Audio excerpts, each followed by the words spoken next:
And Superintendent Aldridge, you want to report out on our closed session? Certainly. Sorry, let me get my presentation pulled up here, so I've got my word.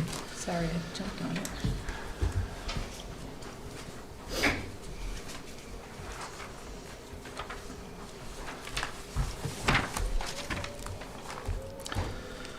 So for item 2.1, leaves of absence, it was motioned by Trustee Schneider and seconded by Trustee Mattson to approve the requested leave of absence for certificated and classified employees, and was approved by a vote of 4-0 with 1 absence. On 2.4, stipulated agreements, it was motioned by, sorry, I have stuff in too many places today. Trustee Paoli. Yes, motion by Trustee Paoli and seconded by Trustee Mattson, and approved by a vote of 5-0 to approve the stipulated expulsion agreement for student 2301. And it was motioned by Trustee Paoli and seconded by Trustee Schneider to approve the stipulated expulsion agreement for student 2302, and was approved by a vote of 5-0. Okay, thank you.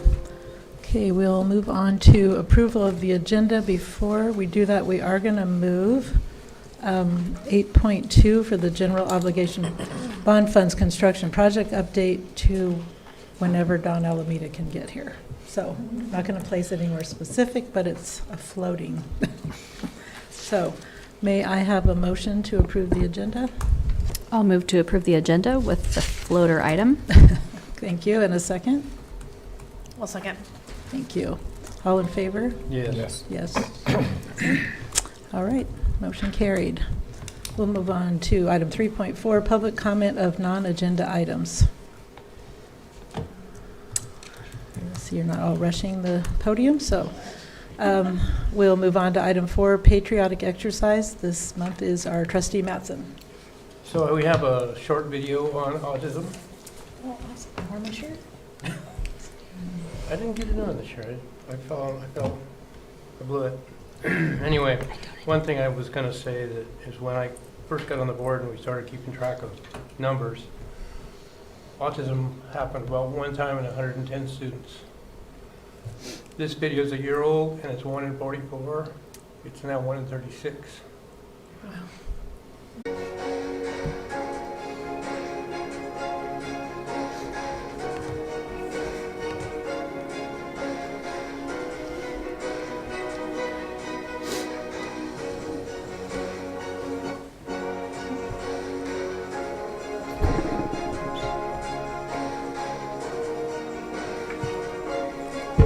Tell me if I get in front of you.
And I did not know that dyslexia was part of the ASD. I didn't either. Wow. Thank you, Jerry. That was really inspiring. Broaden that. Yeah. Okay, thank you. Moving on to acknowledgements. All right. So April is Autism Awareness Month. Thank you, Jerry. National Bilingual Multilingual Learner Advocacy Month. National Child Abuse Prevention Month. Public Schools Month. School Library Month. April 17th through 21st is Public School Volunteer Week. The April 2nd was the International Children's Book Day. The 17th through the 18th is the Holocaust Remembrance Day. Earth Day is coming up this Saturday. And the Administrative Professionals Day is on April 26th. Thank you. And is Noyo Food Forest having a They are. They're celebration? having their event on Saturday. Gosh, they just changed the time, so 12 o'clock. Thank you. I was going to say, I think it said 11, but now I know it changed, so I didn't get a chance to see that one. So, under our donations, we did get some donations. We have $597 received from the Temple of Quan Tai in Mendocino to support transportation expenses for Redwood Elementary students for a field trip. $177.37 from Rick Fryer Insurance Agency to also support transportation expenses for a Redwood Elementary field trip. $1,600 from the City of Fort Bragg Police Department Asset Forfeiture Fund to support the softball tournament in May and pay for 2 new bats at the Fort Bragg Middle School. $1,500 from the Fort Bragg Police Department to pay for the purchase of a new pitching machine at Fort Bragg High School. And we also had, as you may have seen on social media, or if you were at the event yesterday at our track meet, the Fort Bragg Police Department has also bought us an electronic starter and timer for our track meets, which was about $7,000 and $7,000+. So that was very generous, all coming from the Asset Forfeiture Fund, which they've been very generous in supporting our youth with that. That's wonderful. Okay, thank you. Communication. I know I'm not going to list all these people. I've had lots of emails from people on the change the name issue. Has anybody had anything else? Oh, just a lot of emails. A lot of emails. Yeah, I think over a dozen. Yeah. So do you think everyone got the same? Because maybe. I was looking, mostly everybody on the board got them. I was checking. Oh, okay. Sorry. Hang on. Okay, and do we have any public comment on agenda items? Yes, we do. And We have one email that was sent in at 5:57 this evening regarding name change committee. okay, and did you want to read that, Joe? I Do you- don't have it in front of me. Do you want to read it? I can forward, if you'd like Joe to read it, I can Or forward you it to can him. read it if you like, but I don't have it in front of me either. Joe, I'm going to forward it to you if that's okay. Yes, that's fine. And Mary, I think maybe, should you read the? Yes, Yes. thank you. Before we go on, I'll read I'm going to go ahead and read both in-person disclosures and also virtual. Individuals may address the board on agenda and non-agenda items during public comment and/or at the time they are under consideration by completing the speaker form provided on the table at the entrance, I believe it's pink, and submitting to Renee Hulls, our administrative assistant. Public comments are limited to 3 minutes per individual. Speakers will be chosen in random order. A timer will be set for 3 minutes, which will be up on the screen. If you do not complete your comment when timer rings, you may leave a written comment for the board's information. Each person may only speak once per agenda topic and is required to address the board from the podium. And please introduce yourself. A total of 20 minutes public comments per topic will be allowed. In exceptional circumstances, the board may consider adjusting the amount of time allowed for public comment. Public comment cannot be acted upon or discussed by the board in accordance with the Brown Act. The board may request staff to respond orally at the meeting or at a future time. If you require a translation service, please contact Renee Hulls at the district office 72 hours in advance by phone or email. Regular meetings will be videoed and broadcasted on FBUSD YouTube channel. Members of the public who wish to address the board may also submit public comments prior to the start of the meeting by emailing boardmeeting@fbusd.us. Staff will make all attempts to share and record any submissions received prior to or during the board meeting.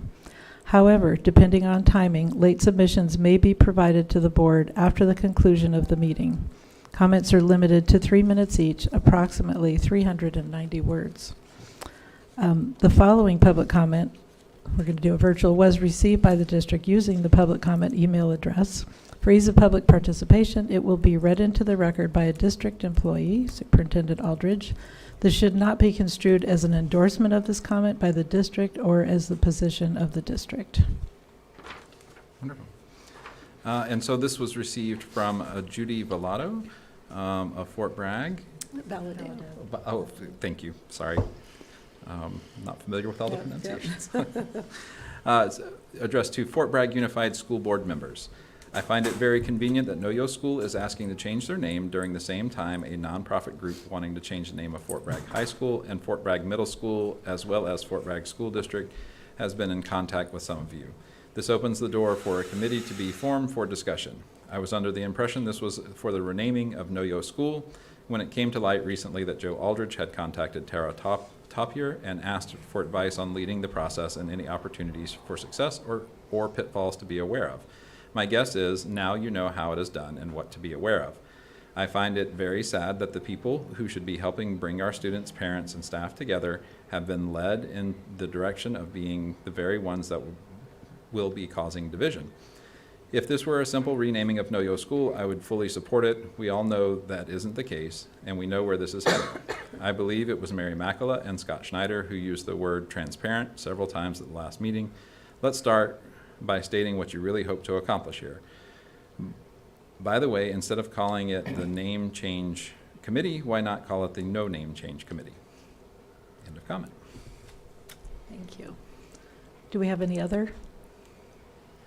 No, not at this time. Okay, thank you.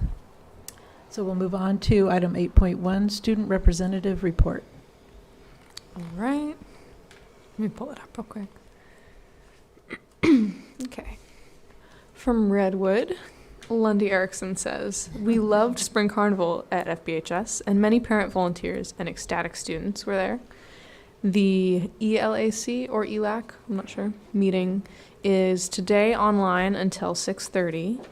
The student awards assemblies were this morning. Many classes are going on field trips to local areas like McCarricker, Point Cabrillo, and the public library. The Redwood Site Council meeting is on the 27th at 3:30 in the library. Coffee with the principal is the 28th at 9 a.m. in the cafeteria. And Redwood's College and Career Day is May 1st. From Dana Gray, they are looking for parents who would like to be on their site council next year and just had their last meeting for this year. So you can reach out if you're interested in that. Upcoming field trips, 5th grade to Point Cabrillo and 3rd grade to the Skunk Train. Teachers are still piloting the science and social studies curriculum for next year. And the 5th grade teachers are working on a program with the Noyo Center called Trash Talk, where students will start by auditing the trash collected on the Dana Gray campus.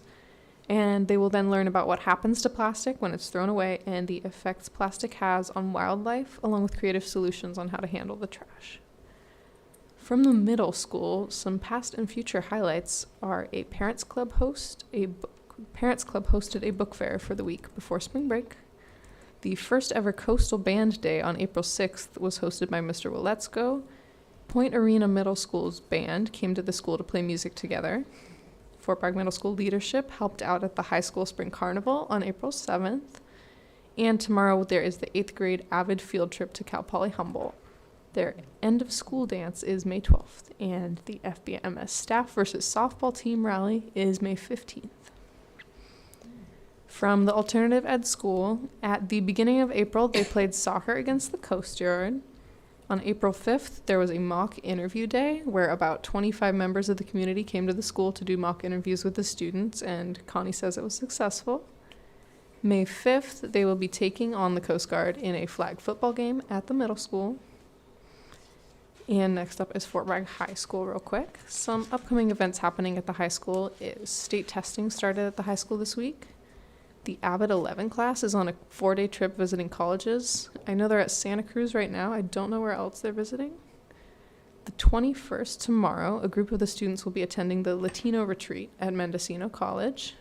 Also tomorrow is the Student of the Month Awards will be given out, and the end of the grading period. Next Friday, the 29th, will be prom at Pentecost Hall from 8 to 12 p.m. And May 10th is Honors Night at the high school library, 5:30 to 6, followed by the AP night from 6 to 7. There's also lots of sports happening through the week, and you can check out the high school's website for all of the games. And a shout out to the Fort Bragg Police Department for the electronic starting system you mentioned for the track team. And just a small congrats to many of the seniors for getting accepted into their college of choice. That is my report. Thank you. Great, thank you, Joe. And have you heard anything from anyone interested continuing your role next year? Yes, I have been in contact with my friend. I won't say her name because it's probably not going to work out. She was thinking about running for this, and then she decided on her class president. So I do not have someone else lined up, unfortunately. Well, thank you for trying. Okay, we'll move on to item 8.3. We're going to skip 8.2 until Don Alameda can arrive. Superintendent report. Okay. So quite a few things in this report. I apologize for its length, but that is the time of year we're in. So first off, I want to thank everyone who attended the town hall this afternoon. I thought that it went well, and we were able to communicate well with our constituents around the April 3rd incident, and have some clear communication with our community and our partners at the police department and the fire department. Sorry, I'm pointing this direction because that's where they were sitting during the meeting. Through that event, we have recorded the meeting and we'll post it to our YouTube channel as soon as we possibly can, as well as our website when that's ready. Just didn't have our fancy setup. We had to use the camera over here, so it'll have to be converted, and that will be coming. All right, next thing we have up are the Dana Gray highlights. Well, There's more to come. This is all part of my report. So. And just another disclaimer, it was Western Wear Day today at Dana Gray. It was our secret staff dress-up day. So I did make a little presentation to share with you all. We've been having a lot of fun at Dana Gray. And luckily, I also did a yearbook, so I had lots of pictures to choose from. So it was hard to choose ones to include in the presentation.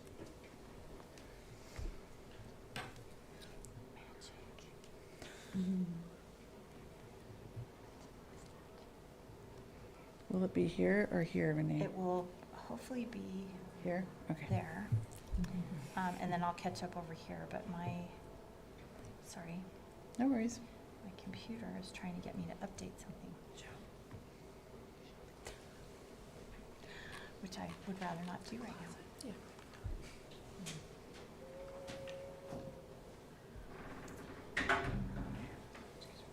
Thank you, Wendy. I was headed that way. Okay.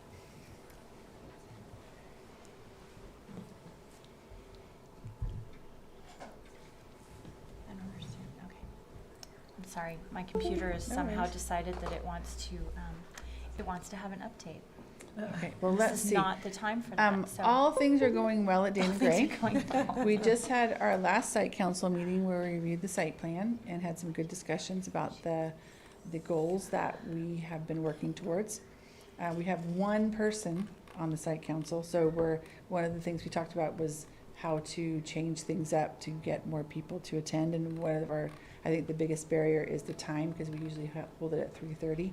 So I think we'll be moving it until the evening next year to hopefully get some more parents involved, as well as telling people what site council is. I don't think a lot of parents know what it is and that they can learn a lot about what's happening at the school. So we just had that meeting, and we had the same kind of a meeting. I just came from the ELAC meeting, which was online, and we had the same discussion about getting parents and publicizing and letting them know what ELAC is and DLAC is and how it can help them be involved in the school. All right, so my theme this time around is happy engaged students plus happy engaged staff equals a happy school. And here's some examples of our happy engaged students. The next couple of slides. This is some third graders enjoying the dictionaries that they got from Rotary. They really had a good time looking up words and had a couple good class challenges across the school. We have a lot of kids who love chess, and they actually know how to play it, which is impressive because they beat me a couple times and told me how to play. So we've had a lot of really interesting kids in playing chess. So we've been increasing the number of chess boards we have for rainy day recess. Here's some engaged third graders. We have a lot of, in the bottom right-hand corner, you'll see a little girl holding up a big newspaper. One of the pilots that the teachers have been using is called Studies Weekly. And it's just giant one-paper newspapers that they get to engage with, fold up, write in the whole situation. And watching those little people hold up those giant papers is really fun. So that was in Miss Rogers' class, and she did a really good job of telling them what a newspaper is, how to take care of it, how to fold it, how to hold it, all those kind of things. And the other three pictures are third grade teachers are doing a really good job having small groups that rotate in both math and language arts. So those are a couple of the small group activities that are happening while the teacher's meeting with the individual group in that subject matter. Fourth graders are having a lot of fun with a lot of hands-on activities. You see that they're having fun in the library, being creative, and then also Miss Leland's group up there in the top right have been playing a lot of the guessing game where you put the card on your head. And so they've been, it's an older game, so cards are missing, and they're being very inventive on making their own with current people to guess from. A lot of them, people on YouTube I've never heard of, but they seem to know exactly who they're talking about. And then fifth grade, they're blossoming, they're ready to go to middle school. They're getting a little tired of our playground because they don't want to play games. They'd rather hang out and chill. So they're doing a great job holding on just for the last couple of months, but really having a good time together. And I said to a student, "How's it going?" He's like, "Well, these are the last months that we're going to be here together at Dana Gray." So they're getting a little introspective, a few of them, so it's fun. These are just a couple examples of, we just finished the science fair. All fourth and fifth grade students did a science project. Each class voted on the top 5 that went to the voting. All of the science teachers came over from the middle school, and they judged the kids, not the kids, but their projects. So there's a couple examples of them. The one on the right-hand side is the winner from Miss Violet McGee, and it was about different kinds of flour and cookies and how that affected the cookies.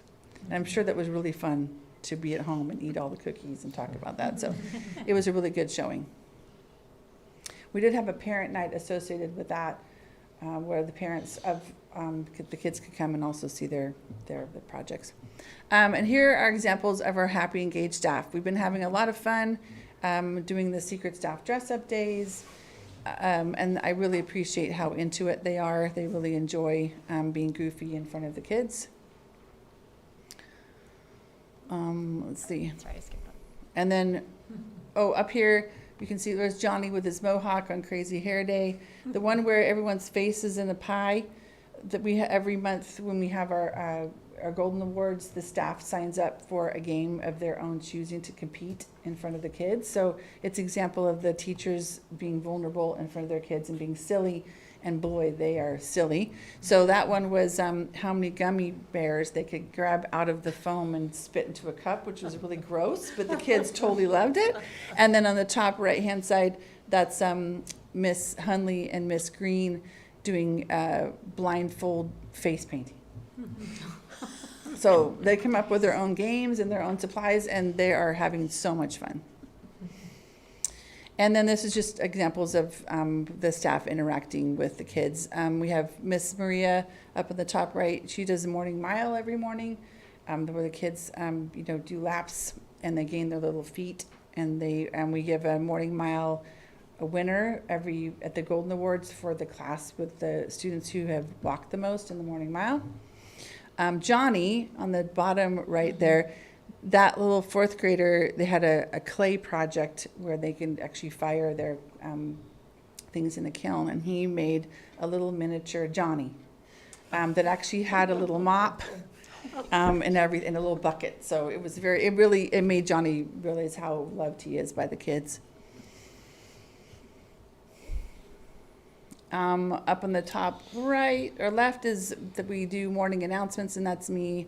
We have kids who, I have a long list of them, 3 pages actually, who have come up and they read a little script and they do the morning announcements, read the Pledge of Allegiance, and do the joke of the day. Miss Norm Moyle's small LLI reading group, and then that's Miss Yates/Green's class, who one day cleaned up our campus in the afternoon. And that's it from Dana Gray. Some happy dolphins. Thank you so much. You're welcome. Having fun.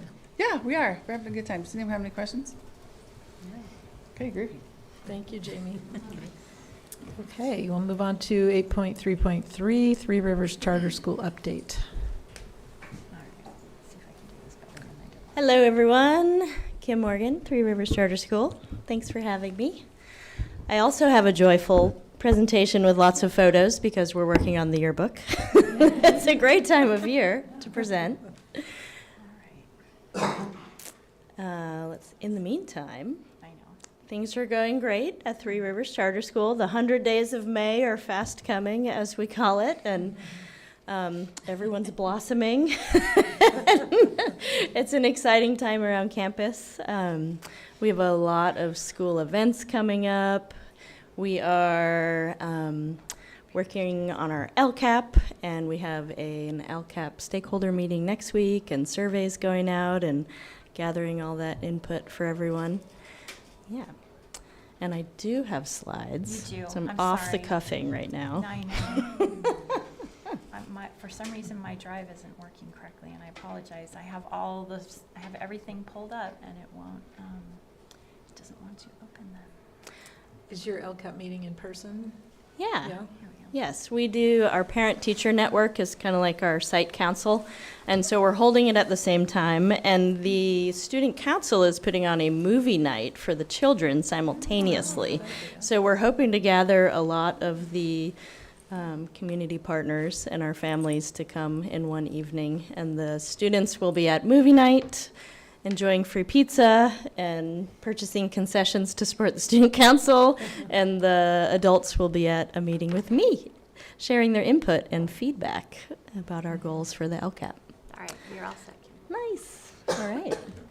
So this is my spring update. I'll try not to repeat anything I gave you in the fall. We went as a whole school. I like to start with highlights in our programs. We went as a whole school to the Children's Chinese New Year Parade in Mendocino. Also received a donation from the Temple of Kwantai, which was really generous of them. And it was a fun, all 4 classes went to Mendocino, and that was exciting. Next slide. We've had a lot of community events and more to come this year. Integrating more STEAM has been one of our goals, and we had a family STEAM night. That's the first time that we did that. We had activities in each of the classrooms, and families and students rotated to do activities related to science and technology, engineering, art, and mathematics. We had our first family dance at the old rec hall. Here in town, we don't have a multi-purpose room, so we've been getting creative, and that's a great space for us to have those kinds of activities. This is actually the last slide, but one before this. I forget what the third thing on there was. One more. Oh, yes. We also have a science fair every year, so it was back in person for the first time after COVID, and it's each student does a project. The younger ones, the first and second, did group projects, and then we invite all the families for an evening. Our 7th and 8th grade class with Mr. Lang here actually did a competitive science fair, and some of the staff were judges. So pictured here is our first place winner, and some pictures from the family dance. And that was our science and art fair. The student council wanted to add art to our science fair this year. And so they gathered student art and made, people could order cards, greeting cards with student art on them and purchase them also to fund student council activities. So that was pretty neat. Next slide. We have Friday electives going. One of our goals is to increase engaging opportunities. And tinkering has been one of them. Garden is about to start up again. Oop. Our music program is running. And we have a teacher whose specialty is art. And so we have a kind of switcheroo going where she rotates to different classrooms to do art projects with the other classes. Next slide. Oh, and student council, I've mentioned a couple times. That's up there. Our after-school activities have been running at full bore. Our homework club still runs each day, Monday through Thursday, and it's a free hour of academic support for anyone who wants to attend. Our recreational sports program this year, we've had volleyball, ultimate frisbee, acro dance, which is pictured in the bottom right-hand corner, and basketball. And next week we are starting our first round of wrestling with our 7th and 8th grade teacher who has experience, Mr. Lang. And students of all ages are coming for an after-school wrestling program. We also have our Tides after-school program, which is paid aftercare every day till 5. Next slide.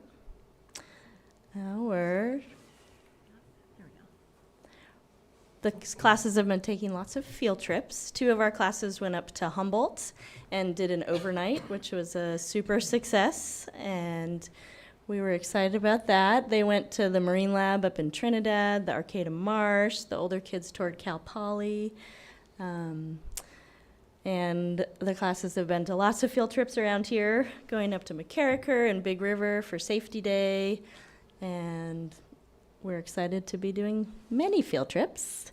We've had projects going on out in the schoolyard. We built a circle of stumps as like a gathering circle for all the classes can sit in circle or play on them as the kids do and love. And we got new recycled plastic picnic tables thanks to ESSER 3, and those finally came after months being shipped our way, so we're excited about that.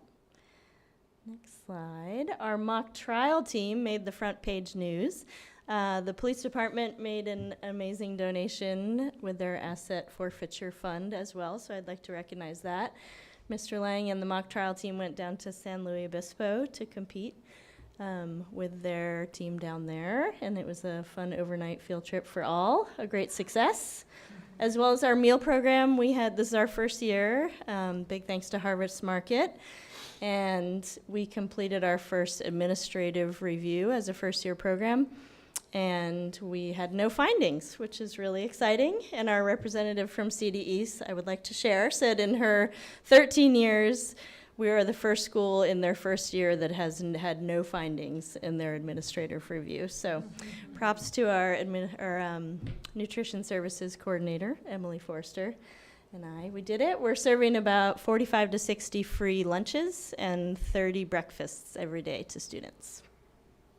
We have many upcoming school community events. The movie night next week in conjunction with the PTN LCAP stakeholder meeting. We have our TRCS Spelling Bee coming up on the first Friday of May. In the past, we had a variety show before the pandemic, and the students have really wanted that back. So we're combining it with our music concert, and we've reserved Cotton Auditorium at the end of May to have that happen. We have a spring dance coming up again at the Old Rec Center gym. The fun fair we do the last week of school, and that's out in our field on the almost last day. And there's fun activities for the kids, bubbles, games, bounce house, animals, all that stuff. So we're organizing that, and then we have an end of the year awards barbecue. That'll be the last week of school as well. And our 8th grade promotion. Next slide. Now the fun stuff to show you all some data tonight. This is our dashboard. So it's the 2022 dashboard. There's some numbers for you. Next slide. This is the overview from the different categories. We didn't have enough English learners to show performance data for that cell phone bar piece. Next slide. Info on our English language arts scores from last year, and it shows that we are low, as was the state and Fort Bragg Unified, so we're right on par with the others, doing better than the state, which is great. Next slide. And in math, also scoring on par and less points below than others, which we're proud of. Next slide. Our suspension rate was 2.2%, which was 2 students last year were suspended. Next slide. And chronic absenteeism, which has been plaguing everyone for last year especially, was high and not very high at 16.9% chronically absent. And the next slide shows our student groups. We were identified or eligible for ATSI, the Additional Targeted Support and Improvement, because our Hispanic group was in the very high category for chronic absenteeism. So in our LCAP, we'll be developing goals that address that specifically. Looking at next year's enrollment, we had our lottery right before spring break, and so we're processing filling all our empty seats. We're hoping to get to 96, and based on who's on the waiting list and the spots we have, it's looking like we can meet that goal for next year. So we're in the process of wrangling enrollment forms and making that all happen. We didn't have any spaces in 3rd grade, 6th grade, or 7th grade. And so we're working to fill all the other seats. Next slide. Just other info, our second interim budget was a positive certification for the upcoming years and this year. We don't have any outstanding legal issues or lawsuits. We have submitted the renewal and will be fully bound for our insurance coverage through next year. We have not had any suspensions or expulsions this year. We've renewed our lease with Mendocino College, and that is through June 30th of 2028 with a 2 additional year extension possibility at this time. And we continue to move forward with our facilities improvement project that is still under development. Any questions? I was just curious on curriculum. Do you have anything that you're planning on changing, or you Potentially our upper grades math curriculum. We're going to be checking out a new one right now. We use Open Up Resources. It's a Common Core aligned curriculum, but we're looking at changing our math curriculum for the older students. We use Bridges, which is Common Core aligned for 1st through 5th grade. And so it's the 6th through 8th grade curriculum. But we've been really happy with Wit and Wisdom is what we use for English language arts, and that's 1st through 6th grade. And My Perspectives, which is 7th and 8th grade. Yeah, and we also use the Studies Weekly that Jamie showed for social studies in 1st through 6th grade, and have an online curriculum for history for 7, 8. And yeah. Science, we are going to stick with what we're using. Our younger grades use Mystery Science, the web-based Mystery Science. And I think at Redwood they did use it before. And the olders use Dimensions. 5th through 8th grade is Dimensions. Yeah. Thanks. And we're looking at big ideas potentially for our upper grades, which we want to do in high school. Okay. For the math, for the older grades. Okay. Thank you. Any other questions? I have one. Kim, I should probably know a little more about it, but the lottery, does that somehow factor in the representation of Fort Bragg Unified at Three Rivers with your SES students and EL students? Yes, with EL, and if you live in the district, your name gets put in more times into the hat or the bag. I just know when we really were looking at through renewing the charter, those were the 2 things that we wanted Three Rivers to represent Fort Bragg Unified more closely with those groups. So the slide up there, which the dashboard I know is not super representative of our schools, but that number kind of shocked me that it was only 3%. Because I thought you guys were doing It's not much, Hispanic population, it's English language learners. but that's still much lower than our district, so I was just, how that's, Yeah, last Really? year we had 6 and reclassified 3.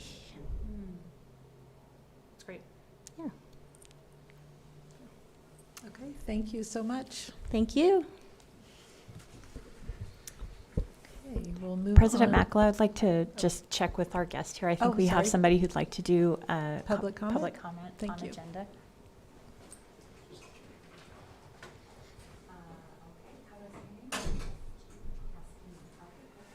This is Mike Moschini. Mike, you have a 3-minute clock, so go ahead and address the board and speak into the Hello, microphone. everybody. I'm Mike Moschini. I'm fifth generation Fort Bragg. Been here for a while. I'm a combat veteran. I believe in like helping our communities a lot. Around Thanksgiving time, we got like 1,500 turkeys for the community. We got 1,200 pairs of shoes for our children. Like, to make our community good, we have to work towards it. And this like changing our name thing happened, and it was kind of, it seems shady. It seems like it's somebody's trying to pull a fast one or do something weird. And I heard that there was going to be a committee to form a board to possibly change the name. And if there would be, I would like to possibly be on it to hear what people have to say, positive input. Hey, I'd like it to stay Fort Bragg, Noyo to stay Noyo. I went to Noyo High School. But if somebody has a better idea on a better name, I'd like to hear it, and maybe they could change my mind. So, yeah, thank you. Thank you so much. Thanks for waiting. Okay, any other board comment online? No, there's no additional comment. Okay, thank you. Okay, we'll move on to item 8.3.4, Coronavirus Relief Funds Update. Do you want me to go? Okay. So there was a report that kind of gave some updates about where we were as of March 31st. We had 11 different resources allocated to us in that. 8 have been fully expended and 3 have balances remaining. Of the ones that have balances remaining are resource 3214, that's part of the ESSER 3. We have $217,000 remaining. Our deadline to spend that is September of 2024. So we're continuing to fund additional instructional assistance and behavioral aids, and it will be completely expended by that point. Resource 3213 is also ESSER 3, but a different area of that. And we have $3.14 million remaining. However, most of that will be going into the replacing the windows at Redwood and the district share of the recabling project that we've had for the internet within the district. Those 2 projects together will be pretty close to that $3 million mark for our contribution. So, and if not, we will make sure to have that one expended. Also, finally, the resource 3213 for ESSER 2 is the CARES fund, as you might have heard it called back during coronavirus. That we have $354,000 remaining in that. Our deadline to spend is September of this year. We are funding intervention and support classes for the remainder of this year, plus summer school, and that should fully deplete that balance as well. We will not leave money on the table. That's good. Thank you. Any questions, comments? I had a quick question. Yes. What is the learning management and security system? That was one thing I didn't know what that meant. It was on page 8. Oh, gosh. Let me open It's a bit over $53,000. You can get back to me later. Sorry, I can look at it right now. Okay. It took me a second to pull up. Okay. I wasn't on page. 53,000. Mm-hmm. This is the top graph there on page 8. Oh, I'm sorry. It's actually Learning management and security system. I'll have to get back to you on that one because unless, Wendy, do you know? Yeah, Right. okay. Okay. Okay, sorry, I didn't mean We'll to. get back to you on that. That's not a problem. I It's just just, was like, I don't know what that is. I'm not sure right off the top of my head what that is. Sorry. So, Okay, well, um, later, that's fine. The only thing I can think of is if it was something that we used during the pandemic. It sounds like an LMS, which is a a system that you would use to manage the delivery of content out to students. Oh, gotcha. So, did we have, okay, so we'll get an answer to you. I'm sorry, I would have sent That you an was email, in but resource 7420. I didn't get to it till late.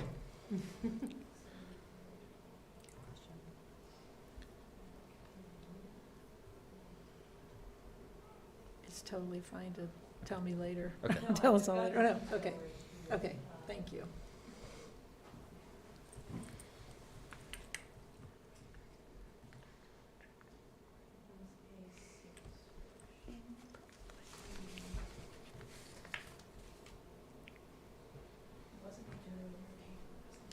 So that was when it was the tutor, yeah, but Oh, the- that would be security. Okay, thank you. We'll go ahead and move on to item 8.3.5, enrollment and average daily attendance. All right. So we do have an enrollment report as a part of the packet.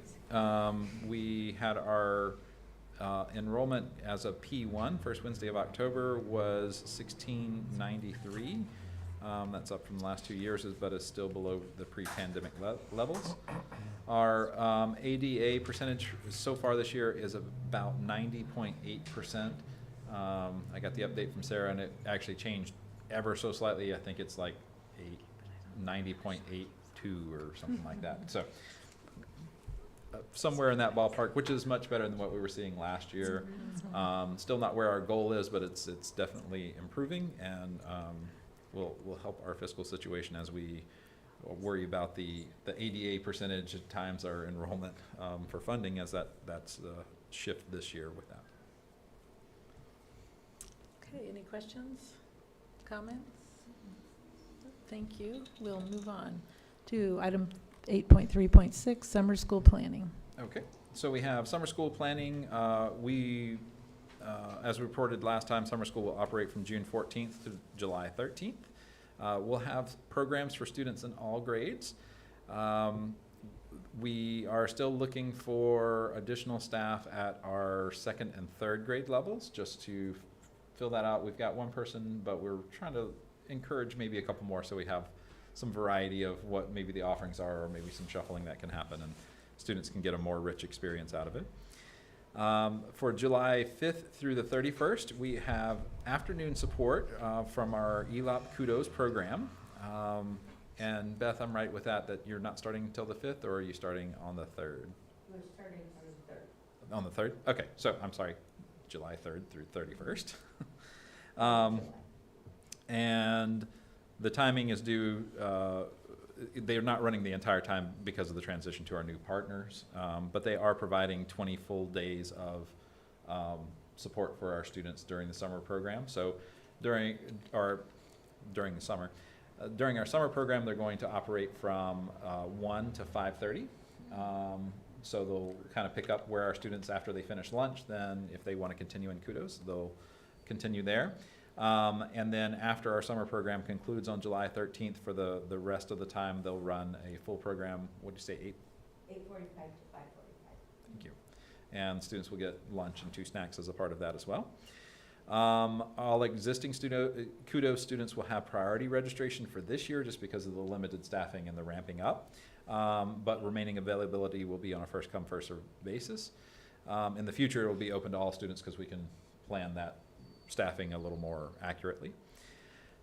We have a meeting with certificated staff interested in summer school on April 27th to make one more push to try to get some recruitment.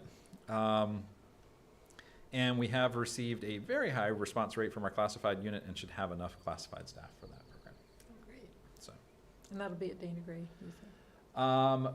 it depends on what we end up with construction for the playground and the windows, and there's a lot of factors involved right now. It might end up at the high school. We're not 100% sure right now, because we're waiting on the windows bid to kind of, or not the bid, but all the paperwork to fall into place for that, and see if that's going to actually happen or not. So. Okay. This is kind of, we mentioned playground. Is that looking like it's gonna finish on time to be able to use the funds for? I think so. I hope so. We haven't gotten a strict update, but You told me yes. Yay. I'm gonna check in periodically. yeah, we'll keep pushing at it, because it's got to fall on that right timeline. So I think we'll get there. So that'll be pretty exciting that as of July, we'll have that playground structure we got to take a look at. It'll be a reality. Very right? well received. Anticipated. All right. Any questions about summer school? So it sounds like it's only a 10-day for the afternoon for summer? For the afternoon, Yeah. yes, because of the transition. Right. But it'll run the full 20 Full days s- but Okay. summer school will only be half of those 10 days, and then Okay. the other half, they'll just run the full day, that 8:45 to Gotcha. 5:45 schedule, so. Okay, thank you. And item 8.3.7, LCAP family engagement. Okay, so Renee, I don't know if you got that presentation up I don't know if you saw the chart either, whichever one is. I have it. If I can get my computer to. For sure. So we had our LCAP survey went out from late February into March to our staff, our parents, and our students. We had staff responses were about 80, we had 87 responses. For parents, we had 94 responses, and for students, we had 535 responses. So had a really good return rate from students. Our teachers really helped us out to support that and make sure that the students' voice was heard. And so I've kind of classified, we've got two different ways to look at this. There's a presentation, which is much more for your visual. It's got the pie charts and that kind of thing. And also has all of the student or the comments summarized. And then I also created a chart that sort of tracks across similar areas from staff to parents to students, so we can kind of see how that works. I think some of the highlights there, our staff feel that 80% of our staff feel that students have access to relevant standards-aligned materials, and 70% feel that teachers have access to those same things, with the caveat that there was a choice for I don't know, because there's some staff who don't work directly in that instructional capacity. So about 15% of the staff there said they don't know. So if you kind of pull them out, that 70% looks much more realistic of things. 55.9% of our parents feel that, there we go, that their child is appropriately challenged in academics, and 21.5% of them responded, don't know. So again, some of those lower pieces. Sorry, Where do you want me to go? do you have the chart or? The chart? Yes. Oh, the chart. Yes. It's okay. I don't know. So this is the visual representation of the Sorry. same thing.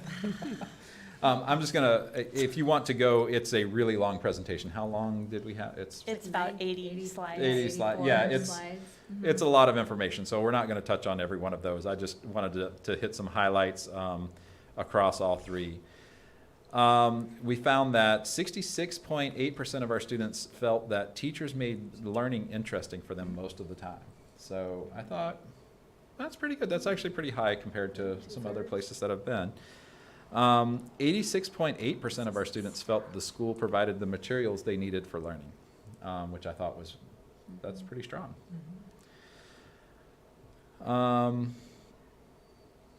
Let's see.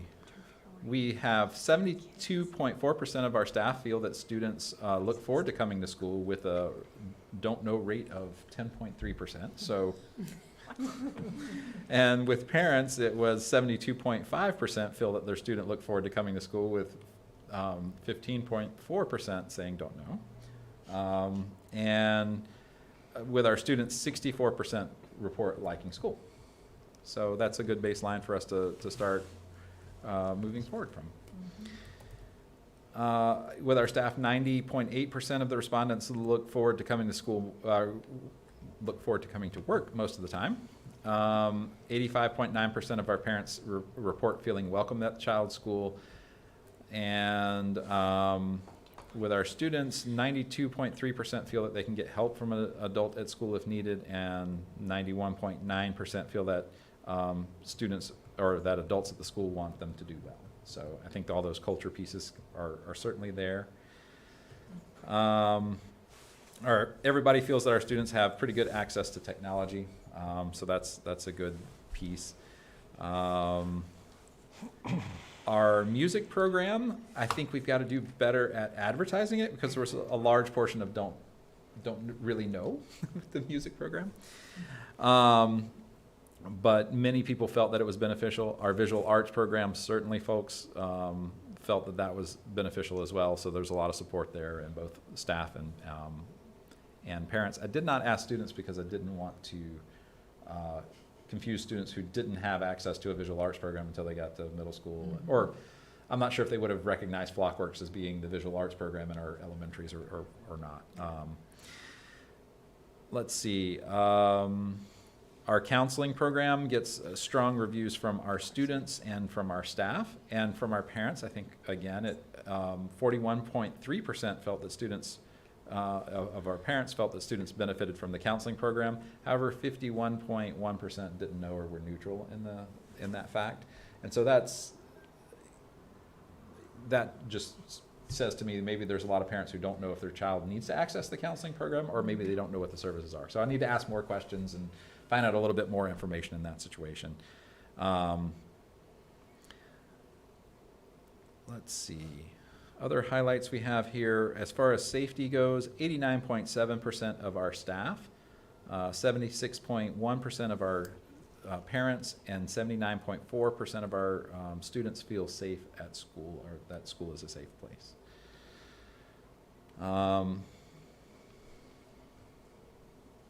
Let's see. Again, sorry, I'm just trying to hit the highlights here. That one that was back two screens. Yes, sir. This one? That one. Interesting that the teachers felt far less confident in the students than I see this frequently. I've kind of had some version of these questions in all the districts I've been in recently. And I honestly think it's the reticence that teachers have sometimes around, they're just worried that their kids aren't going to perform as well. I don't know. I've tried, because it's been very consistent that way. It's almost half of what parents feel. Parents feel pretty strongly that their students are doing well, and the teachers, I just think about all the standards that we have to address and all of the pieces, and they think, gosh, I've got so much that I didn't get to tell them this year, and worry about that in their preparation for the following year. Something that I want to dig a little bit more into, though, with teachers and having a conversation with them for sure, because it's one of those pieces that has shown really strongly in the research that teacher efficacy and their belief in their abilities to move kids forward is one of the biggest indicators for success in the school for all kids. So. Another interesting point too was that students felt that they could go to staff and felt very comfortable around staff, but not so much with their peers. Right. Quite Absolutely, yeah. Swing on that. There was, the question I asked students was, how do they feel that students treat each other well at the school? Only 47.7% reported that. So that's an interesting, I like that question a lot, though, because I think it does actually get to, is there respect, are we following safe, respectful, responsible at our sites and everything. So I will say this is the first time that I've seen 100% of parents report that their children have access to the internet at home. And so that was, and then I thought about it and I said, well, we didn't really send out a paper survey. Well, and you had only 94 parents. And only, yes, and I said, so that doesn't necessarily. Scratching, yeah. So I'm like, maybe I need to ask that question a little differently and not put it in an electronic kind of format, because I'm not. I have two of those. When I have two kids. When you asked how they felt best to respond, it was email and text, and paper was quite a ways down the list. It was. Yeah, so our parents indicated email, text message, and website communications were preferred. That's because the bottom of the backpack is the Right. hole. Right. It's the hole. Yes, we've all had that moment with our children saying, my goodness, where is that thing? It would have been interesting on the teachers that weren't sure that, or didn't feel they had prepared their students well enough, or kids weren't prepared, sorry. The grade levels. Mm-hmm. And I'll do some more analysis to see Yeah. about breaking that That's out. There's some massaging I can do with the spreadsheet and whatnot, but. Yeah. You know, like first and second grade, you're teaching them to learn to read, and that's such a tough thing, and I'm just curious. For sure. Okay, any other questions? Okay, we will move on to district.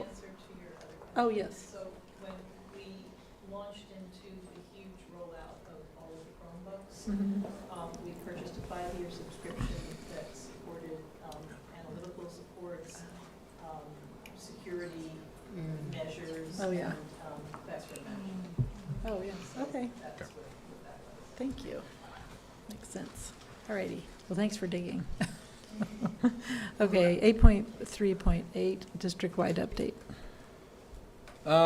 So I've talked a lot. I'll keep the rest of these fairly brief here.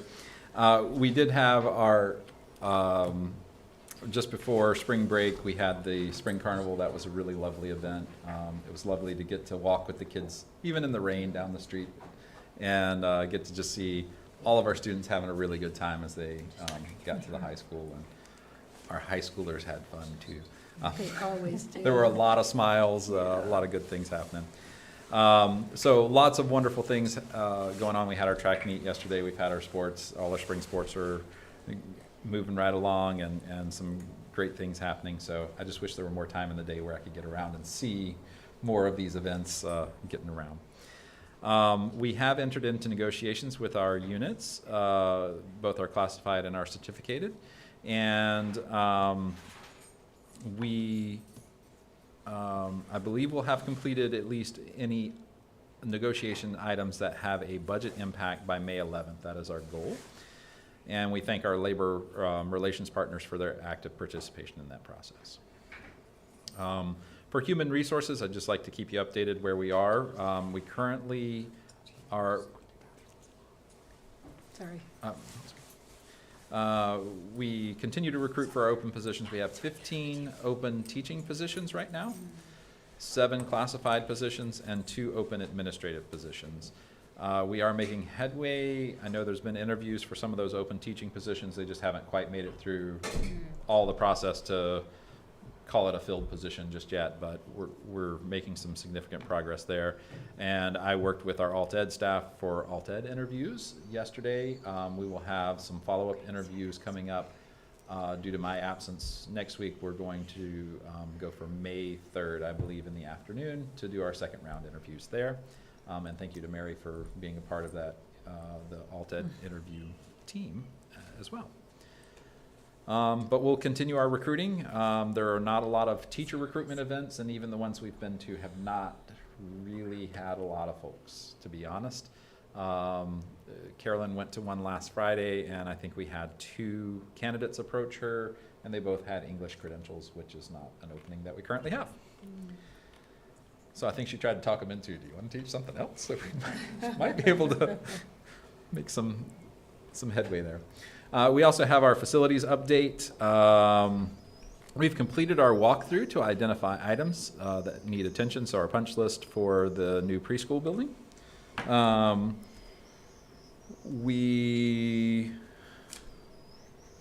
Let's see, I would like to have our one of our 2 June meetings in the new space with an open house with event with the community beforehand. I think that just that would be very beneficial, and I think that timeline will work quite well. I sent the pictures. I'm sorry I didn't get it in as a part of this, but the completed pictures, and it just looks, all those, oh my gosh, is this going to be completed? And now you're going, oh yeah, that actually looks really great. The flooring looks great. The doors look great. So some really good things are happening at the preschool, and I'm excited that we'll have that building open for next year. And the outside looks even better in person. It At literacy does. night, I was like, oh, this looks really nice. Yeah, Very you get there classy. and it's great. And I have to say, I sent the pictures to Becky Walker just because I thought, you know, she had a large part in helping this move forward. She sent a message back to me saying that she was in tears, and it was the best part of her day to see that. Oh. So she says hi to everyone as well. All right. And like I said, I promised I would keep it short, so I did. Very good. Any questions? Comments? Okay, we'll move on to, do we have a report from the California School of Employees Association? No, we do not. We do not. Okay, 8.5, the FBDTA report. It looks like no. Don't believe Okay. we received anything. All right, thank you. Okay, we'll move on to the agenda consent items. The consent calendar is provided for agenda items that are routine or non-controversial. Items on the consent agenda are passed in one motion without discussion. Any item may be pulled from the consent agenda by the board and moved to action when approving the agenda. And Vice President Schneider, do you want to read those? Sure. We have item 9.1 warrants, item 9.2 minutes from both the March 9th, 2023 regular meeting and the March 16th, 2023 special meeting. Personnel 9.3 personnel action report, 9.4 contracts, and 9.5 2022-23 quarterly report on Williams uniform complaints. Okay, thank you. Anybody pulling anything? Anything? Okay. May I have a motion I move to approve the consent items as read. and a second? I'll second. Okay. All in favor? Yes. Opposed? Okay, motion carried. Okay, do we have any, Can I Oh, see sorry. Jamie? I just want to acknowledge Jamie before she goes. I should have done it way when you did your report, but I was lucky enough to go to the FFA State Convention and the regional award ceremony, and I just want to make sure, not that everybody hasn't already heard, but how amazing Jamie was and was supporting the FFA and agriculture program at the high school, and she was awarded, I don't know the official name, but administrator from the region. Yeah, so she went down and interviewed, just like Jacob did, and the FFA members interviewed her to see what she knew about FFA and the program here at the school. So the kids were very excited to have her there, and I think it's just great that our district is known all over the place. So thank you for doing that. thank you and congratulations. Really fun time hanging out with kids. Yeah. Thank you, Jamie. I also do have to run, unfortunately. Oh, yes, Joe, thank you. Does anybody need to take a break? We're good, now I ask that, sorry. Okay. All right, we'll move on to board action. We have item 10.1, Memorandum of Understanding with Flockworks for Expanded Learning Opportunities Program. Okay.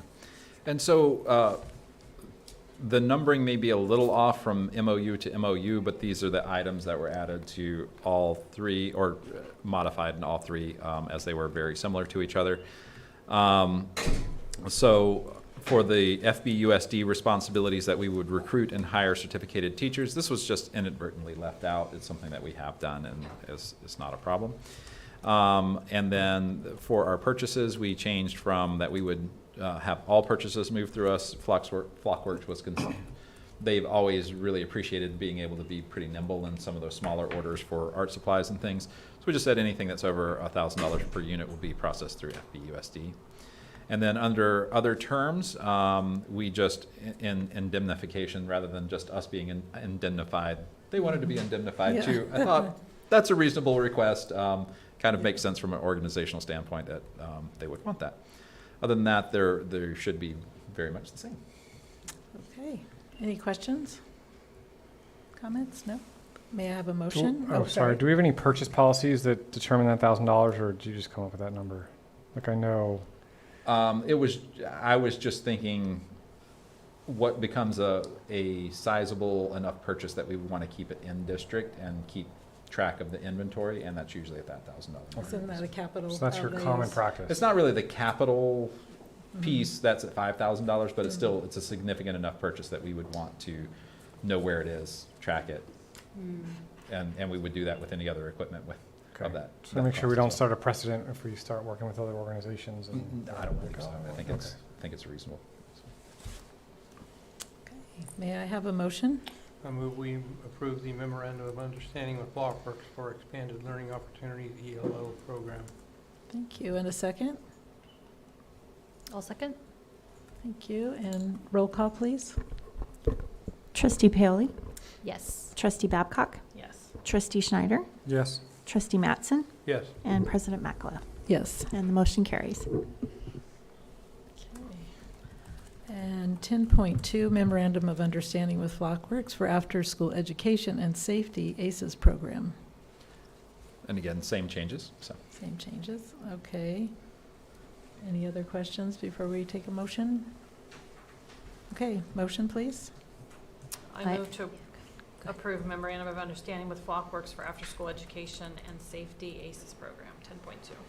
Thank you. And a second? I'll second. And roll call, please. Trustee Mackler, Oh, did I? you're first. Oh, it sounded like you said Mattson.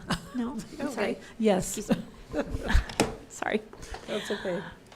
Trustee Babcock, Yes. Trustee Mattson, Yes. Trustee Schneider, Yes. Trustee Paoli, Yes. and the motion carries. Get my ears checked, sorry. Every time I hear meh, I'm waiting to hear which They are one. similar, yeah. Yes, they are. That's why you and my husband sat by each other in school. Okay. Item 10.3, Memorandum of Understanding with Flockworks for 21st Century High School After-School Safety and Enrichment for Teens Assets Program. All right, and again, same Same. changes in that. Okay, and we can go straight to a motion, please. I move to approve the memorandum of understanding with Blockworks for 21st Century High School After-School Safety and Enrichment for Teens Assets Program. Thank you. And a second? Second. And roll call, please. Trustee Schneider, Yes. Trustee Mackler, Yes. Trustee Paoli, Yes. Trustee Mattson, Yes. Trustee Babcock. Yes. The motion carries. Okay, thank you. Okay, item 10.4, Declaration of Need for Fully Qualified Educators, Annual Statement of Need for 30-day Substitute Teaching Permits and Intern, Pre-Interns Permits Waivers. All right, so this is a fairly routine declaration that we make each year. The resolution just allows us to employ substitute teachers as well as teachers with intern, pre-intern, permits, waiver credentials, all those creative ways that we have to work to try to get all of our classroom spots filled. Fill all of those many openings. Any questions? Okay, may I have a motion? I'll move to approve the declaration of need for fully qualified educators, annual statement of need for 30-day substitute teaching permits, and intern, pre-interns permits and waivers, item 10.4. Thank you. And a second? Second. Thank you. Roll call, please. Trustee Babcock, Yes. Trustee Mackler, Yes. Trustee Mattson, Yes. Trustee Schneider, Yes. Trustee Paoli, Yes. and the motion carries. Thank you, Renee. Item 10.5, Teacher Consent Form. Okay, and so these consent forms allow a teacher to teach something that's outside of what their strict credential area is, and it has to be with their consent, so we're not just assigning people to do these things through the ed code, and it allows that to, it's a practice that we've had. This is still pretty routine as well. So. Any questions? I think these are the same teachers we've done every year, Absolutely, so yeah. nothing I new. don't think anything's new. Mm-mm. So. Okay, may I have a motion, please? I move to approve the teacher consent forms. Thank you. And a second? I'll second. Okay, roll call, please. Trustee Mackler, Yes. Trustee Schneider, Yes. Trustee Paoli, Yes. Trustee Babcock, Yes. Trustee Mattson. Yes. The motion carries. Thank you. Item 10.6, request to attend out-of-state conference. Okay, so we have two different requests. The first is from Gary Lewis to attend the Big Picture Learning event, their big conference in Kansas City, Missouri. And that will be in, I think it's in late June. I don't see the, oh, wait a minute, that's up here, isn't it? Nope, that's in April. That's July. So 4 days in July. And then the second is for me to attend the CSBA AXA Coast to Coast Legislative Advocacy trip in Washington, D.C., for which I'll be leaving tomorrow. Okay, and my mistake, your airfare is not on here. It is Right. not. So That's what I was gonna, the cost of the airfare. was my question. Um, It says zero. right, that was not the cost. He's of the airfare. walking. I believe the cost was about $450. That's a So steal. it's I roughly- would so have it's pretty sworn good. I saw that, because I Yeah. was like, oh yeah, it was such a great deal. So. Just want to make sure that's added in there. Yeah. Yes, we will add that in. Good for And, so the total cost for that one will be a little over $2,000, about $2,100. So. Okay. Any other questions? No. Okay, may I have a motion? I move to approve the requested out-of-state conference with the included airfare for Joe Aldridge. Thank you. And a second? I'll second. Thank you. And roll call, please. Trustee Paoli? Yes. Trustee Babcock? Yes. Trustee Schneider? Yes. Trustee Makla? Yes. Trustee Mattson? Yes. The motion carries. Thank you.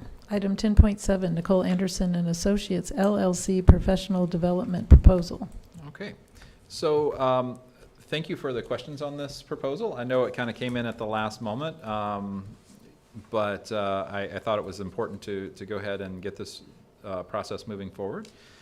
This is a 3-year proposal to work with us on some of our equity.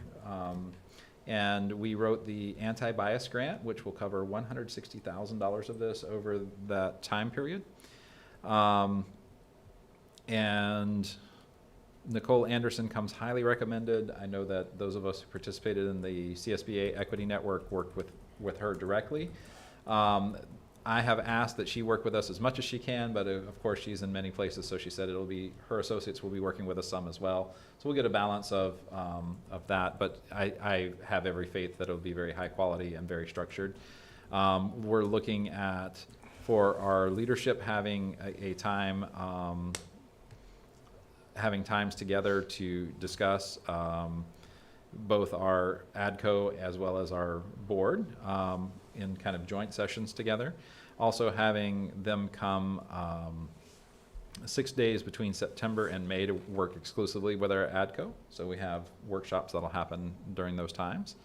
We'll also have some coaching for our site principals around this, and also our district leadership, just in talking with folks who've gone through this and know how to help facilitate that work. During the first year, we're not focusing as much on teachers, but we will have a book study that they'll help us facilitate. And then they'll also help us facilitate a anti-bias committee, community committee, to get feedback on the process and get some more insight into what we need to address from an equity standpoint. So I feel very confident that this is a comprehensive view of this work. It is, the first 2 years are recommended, the third year is completely optional, and we can work in, this isn't the contract for services, obviously it's just a proposal, so within the contract we'll work in a severance clause so that if for some reason it's not working, that we have a way to exit gracefully, and the billing happens as the services are provided, so we're not paying a fee up front and have to worry about getting any money back or anything like that. So. Great. Do we have any questions? The question I had was, and I'm sorry I haven't been able to read this word for word, but the coordination between her work and the ethnic study, or the course requirement at in the district. Because I don't see that on the summary sheet. Right, and is so it part of this or no? It's running alongside, not necessarily part. I'm actually reaching out to Kelly Smith to see if there's some support there, and then there's also some grant support that's coming down and things at the county office for the ethnic studies. I think that they'll come together, but it's not something I explicitly asked them to do, just because I felt like our local resources would probably be a good way to start there, so that we have some local flavor to the ethnic studies curriculum. Okay. So. I had asked a couple questions.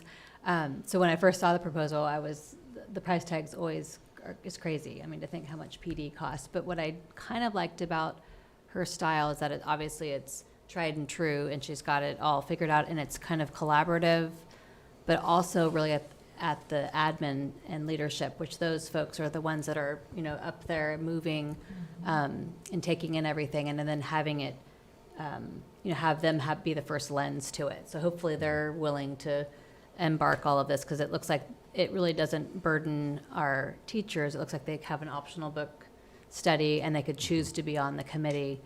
So I kind of like that style, where it's the leaders of the school that are going to be taking this information.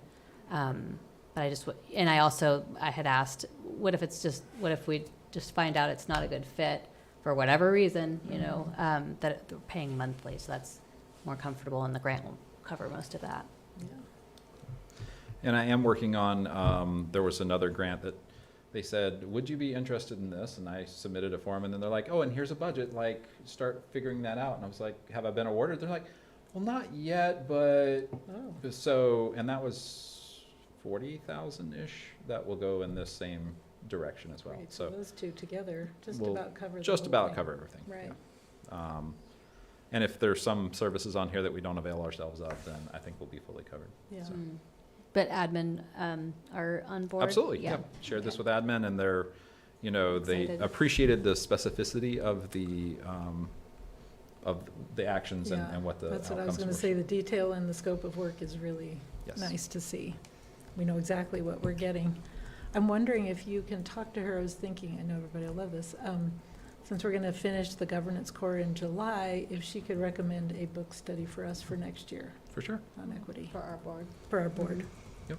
I actually already know the book that she'll recommend. We talked about it. So. Awesome. Oh, great. Yeah, so Well, you I'll- can let us know soon. Yes, I'll get copies for everybody if you Oh, like. and excellent. We'll just, Great. Okay. even if it's not what we decide, it's still a good read for Okay. everybody to have, so. Great.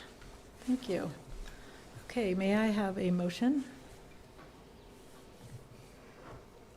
I move we approve the agreement with the Nicole Anderson Associates LLC professional development proposal. Thank you. And a second? I'll second. Thank you. And roll call, please. Just point, we're a little bit, so we're not, there's no contract here. We're just. This is not a approving- contract. We're approving that she presents us with a contract with these scopes of work. And I'll bring the contract back to you once we're, Okay. but I wasn't going to even ask for a contract for this much money without first Right. bringing it before you Of and course. saying, Okay. please. Sorry. Right. No worries. Proceed, yes.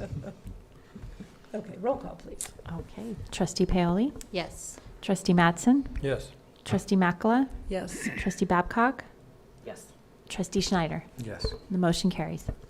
Thank you. Item 10.8, Academic Calendar 23-24 Amendment. Okay. So we had a minor change. We just needed to change the Juneteenth holiday. The Ed Code allows us to take it either on the Monday, so that it's a 3-day weekend, or on the actual day. And talking with our business department, it created a lot of issues to not have it fall on the actual day due to some back end kind of things. And so we said, we'll move it to that day because it doesn't really affects summer school, and that's about the extent of it. Yeah. So, and then our other employees get to celebrate that holiday if they wish. So. Okay, thank you. Any questions, comments? No. Okay. May I have a motion? I move to approve the academic calendar 2022-24 amendment. Thank you. And a second? I'll second. Great. And roll call, please. Trustee Babcock? Yes. Trustee Schneider? Yes. Trustee Paoli? Yes. Trustee Makala? Yes. Trustee Mattson? Yes. The motion carries. Okay, our last action item, 10.9, New Telephone System District-Wide. Okay, so as you heard, as we were talking in the safety town hall, and just in general, our phone system has hit its shelf life. It's we're trying to figure out how old it was. I know Wendy was saying, it's over a. I was going to say, I think Yeah. it hit it before I left. Yes, yeah, so it's time for it to be upgraded, and I think that just the traffic that we had on the phones during on April 3rd has probably really helped us speed that process up just a little bit. I think at this point, with our approval tonight, that we will be able to get this installed over the summer. Our tech crew feels pretty confident in that regard. And It also has an incredible, the support side has an incredible menu of options that we can customize to Be ready. push a button, like different people can have different permissions to access certain features that will automate Streamline things. communications. Yeah, That's populate great. something. Yeah. Mhm. One thing that isn't in this that came up in the last couple of days is, it's about $3,900 additional, but it's a fail-safe, fail-over component where it would also be tied into not exactly regular phone lines, but if there were an internet failure, we would still be able to call. Oh, So, that's pretty we'll huge. be adding that The lines got cut a $3,900 to few this. years ago. I was actually Yeah. very surprised that the cost, I expected it to be higher than this for Mhm. all of it, but. Yeah. And then our tech can put these to our staff? Well, they can support it, they'll have help. Okay, And gotcha. it also includes professional development. So the site secretaries and the admins can all schedule virtual training online for it. Sounds great. And the other piece that we insisted on was to ensure that our administrators can use their mobile device to allow them to activate a notification. So we don't have a situation where they have to walk or call the office, that they literally can just go, Oh, and that's it great. happens from their phone. So, Oh, yeah, that's um, wonderful. And we don't have that capability right now, so. we do not. Yeah, so that is That, they have to go to a physical, well, there's not a phone in here, location, but yeah. yeah. Oh, at the phone, actual yeah, to the phone. actual phone And keypad, and yeah. keypad and things, and this will just bypass all that.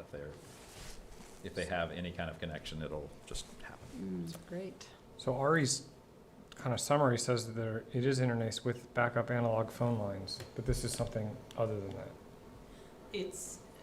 Well, Because that was my concern when I saw internet. right, I'm he like, wrote this up after he found out that that cost wasn't included in Great. this, so I just wanted to Okay. alert you that there's about $3,900 Got it. that he included in his narrative, but didn't Thank end you. up. Yeah, because the Great- phones now. Great are- idea. When the internet goes down now, these phones go down. Yeah. Yeah, they're Always terrible. backup. Yes. Mm. Yeah, great. Okay, may I That's it. have a motion? I move to approve the new telephone system. And a s- Stripe. Oh, thank you, sorry, and a second? I'll second. Thank you, and roll call, please? Trustee Babcock? Yes. Trustee Makla? Yes. Trustee Mattson? Yes. Trustee Schneider? Yes. Trustee Paoli? Yes. The motion carries. Thank you, and I see we have Don Alameda here with our construction report. Thank you. I hope I didn't hold you guys up. I knew that was going to be a long meeting down there, and I was afraid the lights were going to be off and the doors were locked by the time I got here. No, So- it's just It's only fine. 7:30. Yes, just fine. Okay. All righty. Well, I'm sure you guys seen some of the building, at least the outside. Okay, well, I'll start with the first one, the financials. Was expended about $8 million. The remainder is retainage for the, from the contractor, as well as we still have the bus loop to do in the summer. Really no surprises. We've had some changes, mostly on the negative of credits and such, so it's a really good story here as far as from the financials. I'll go ahead to the next slide.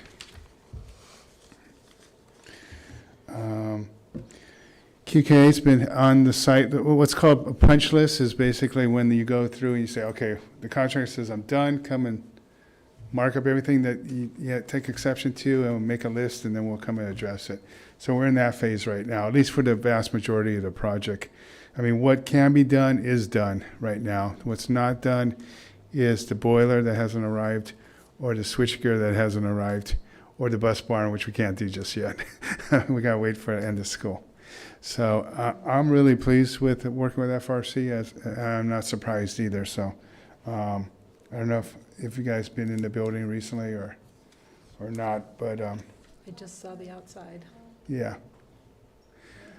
Yeah. I wasn't in on the design. I was a little surprised on the color myself personally, but I didn't pick the color. And I mean, it looks great. I just It's it was very modern. Yeah, it's very modern. It wasn't what I expected. I'm looking at the rest of the campus, but it does look nice.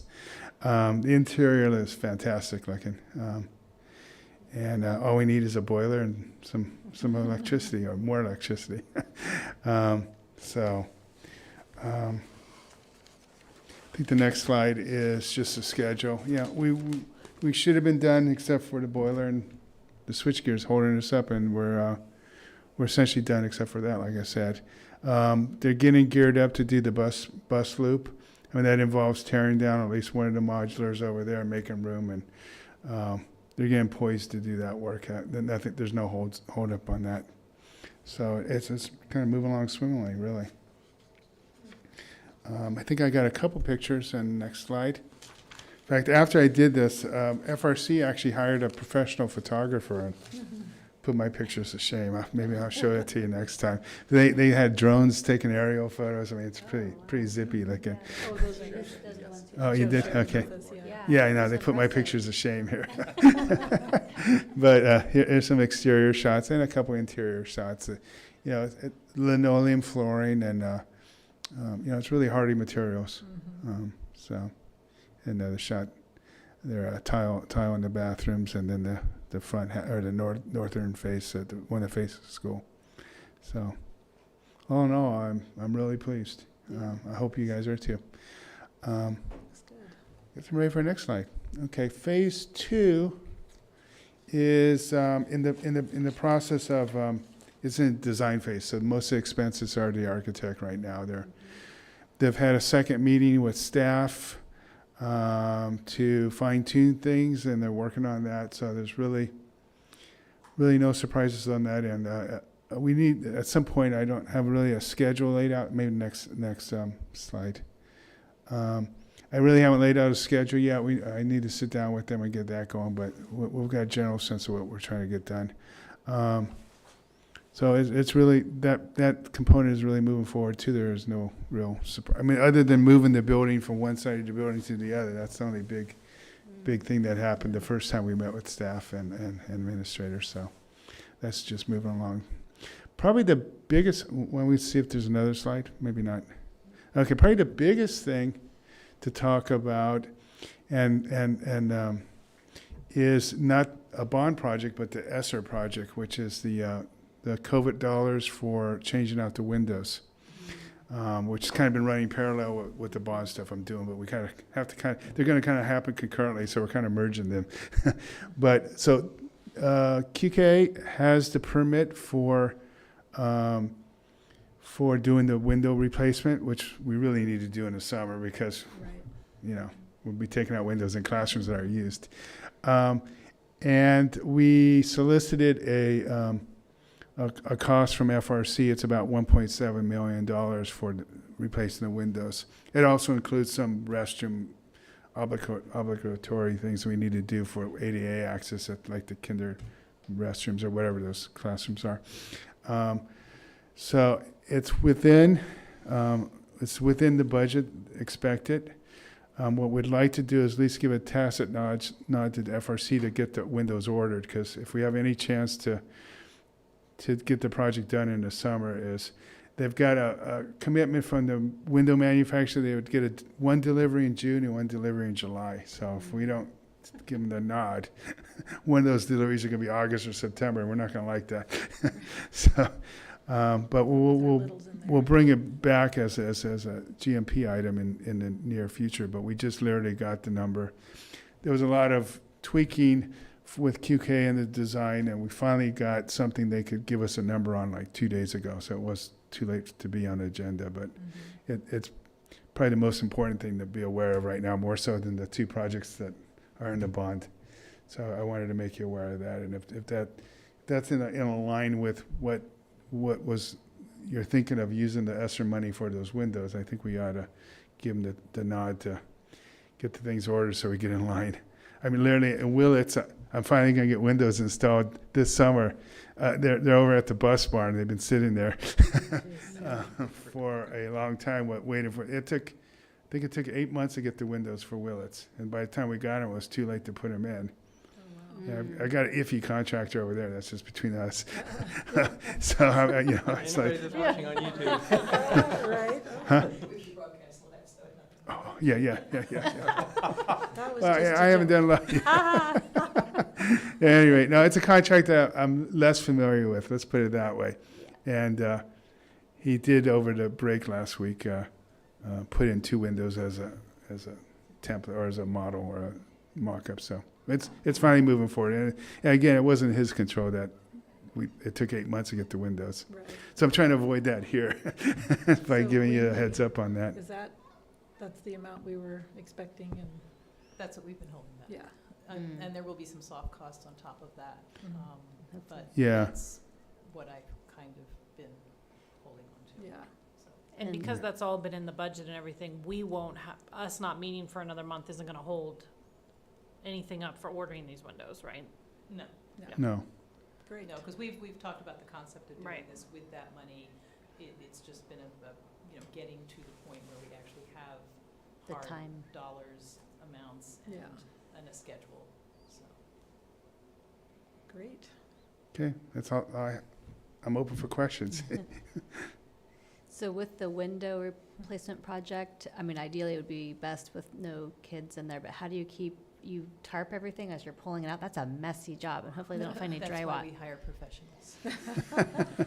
Ooh, Yeah, I mean, and the most efficient way would be to take all the windows out of one classroom and then do those, and then take out the windows in the next classroom. The less efficient way, and that would have to happen if we got into, is to take one window bay at a time and then replace it, which was a little bit more drawn out.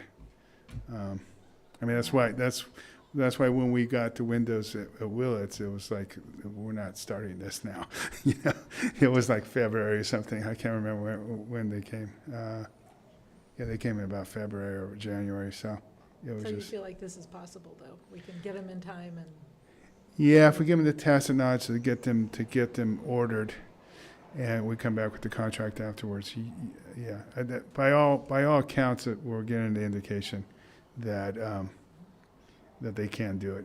yeah. But I know for a long time, windows were really being held up, but it sounds like the supply chain's moving along a little better. yeah, and the windows are the same manufacturer as these windows. They got a working relationship, and the windows that we got from Willits are more commonly more common. I've seen at schools more commonly around here, but because that they probably had a lot more orders too. The Boyd windows that they're working, like I think they come from the Midwest, where the other ones that you see more commonly are actually from Fairfield. So We have to keep up we're doing so well on the timeline for the phase Right. 1 that you gotta keep this up now, so. Yeah. yeah, got expectations No now. pressure, no pressure. So. Yeah. surprises. This is about the first construction project I've ever seen coming in on time. Yeah, as best as it could, given the equipment we're waiting on. Yeah. Yeah. Yeah, So. that's great. And any idea on the other missing parts? I mean, is this something that is going to be with the first phase? The switch gear and all that? I mean, is that still getting a? Yeah, I haven't asked them like as of yesterday or anything, but they were no more delays. Oh, they were hopeful that it would. Yeah, I was still- hopeful that by the beginning of summer we'll get the switch Okay. gear. Oh, that's positive. Yeah, and I almost want to say the boilers has shipped, but I hesitate without going back and check. But I think But the there's boilers. movement, there's Yeah, I movement. mean, I have some qualms with why you order a boiler from Germany, Yeah. but other than that, I think it's on a boat coming here. Not a slow boat. Yeah. So. All right, well, thank you so much. All right. Well, thank you for indulging me having to go back and forth here. No problem. Okay. All right. See you next time. Thanks. Take care. Renee, do we have any public comment?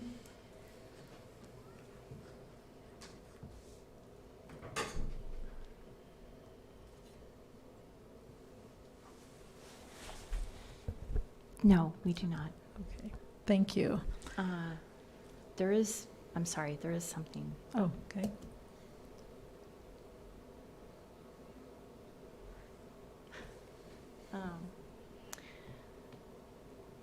Yeah, there is one public comment. It's not an agenda item, though. Oh.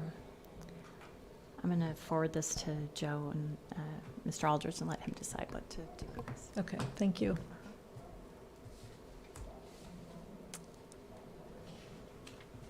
So if it's not an agenda item, we should Probably. I think it had to have gone in the beginning. Yeah. Right. So maybe next month, or you take a look. That's where we could save it. Yeah. I'm sorry, I just got another one. Hold on. Oh, This one is an agenda item. This is the name change committee agenda item. okay. And you'll send that to Joe now? Yes. I will. Thank you. You know, this one we could read out if you would fly, or we can wait till next time. It's just a commendation for one of our employees. We can wait It's a till the- what? It's a commendation for one of our employees, or we can wait until the next time. I would have to defer to people who know more than I do about our, the rules and regulations. It ties into our acknowledgements section that we do. Oh, it does? Okay.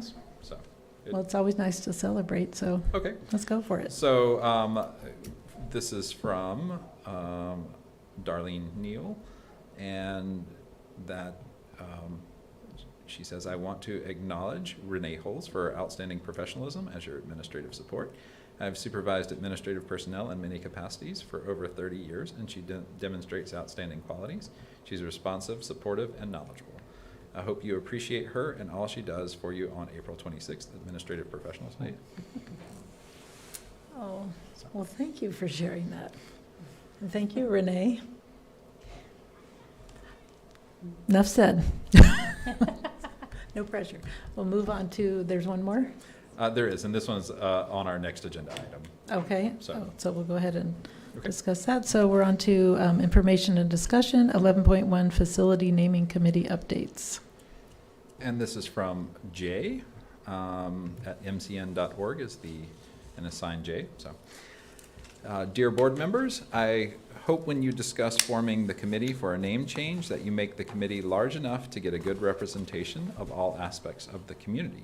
If you remember, the city committee formed to discuss the name change of City of Fort Bragg by the Fort Bragg City Council had upwards of 18 community members.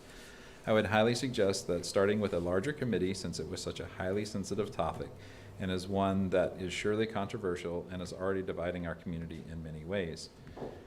The AKA Con Group, AKA known as Change Our Name, headed by a newcomer to our community, Philip Zwirling, and the son of, and the SON, AKA known as Save Our Names, headed by John Loshenko. There is already lots of discussion on social media, in particular Facebook and change.org. It's very sad that this is pitting neighbors against neighbors and will probably trickle down to students against students because of the longtime family ties to Fort Bragg. I hope you will look at what the recommendations that were made by the city committee, including the education about our history and a cultural center. When I was in school, my kids had field trips to learn about some of our local heritage in and around our surrounding area. Kind regards, Jay. Thank you. So, did you want to give us an update on our naming committee? Okay, so thank you to Jerry and Scott for coming and sitting with me, and we formed an idea of what this process would look like based on our policies. The first order of business would be if the board decides that they would like to form a facility naming committee, we would need a resolution that would give that its scope and sort of timeline. And so there's an example of what that could look like within our packet this month.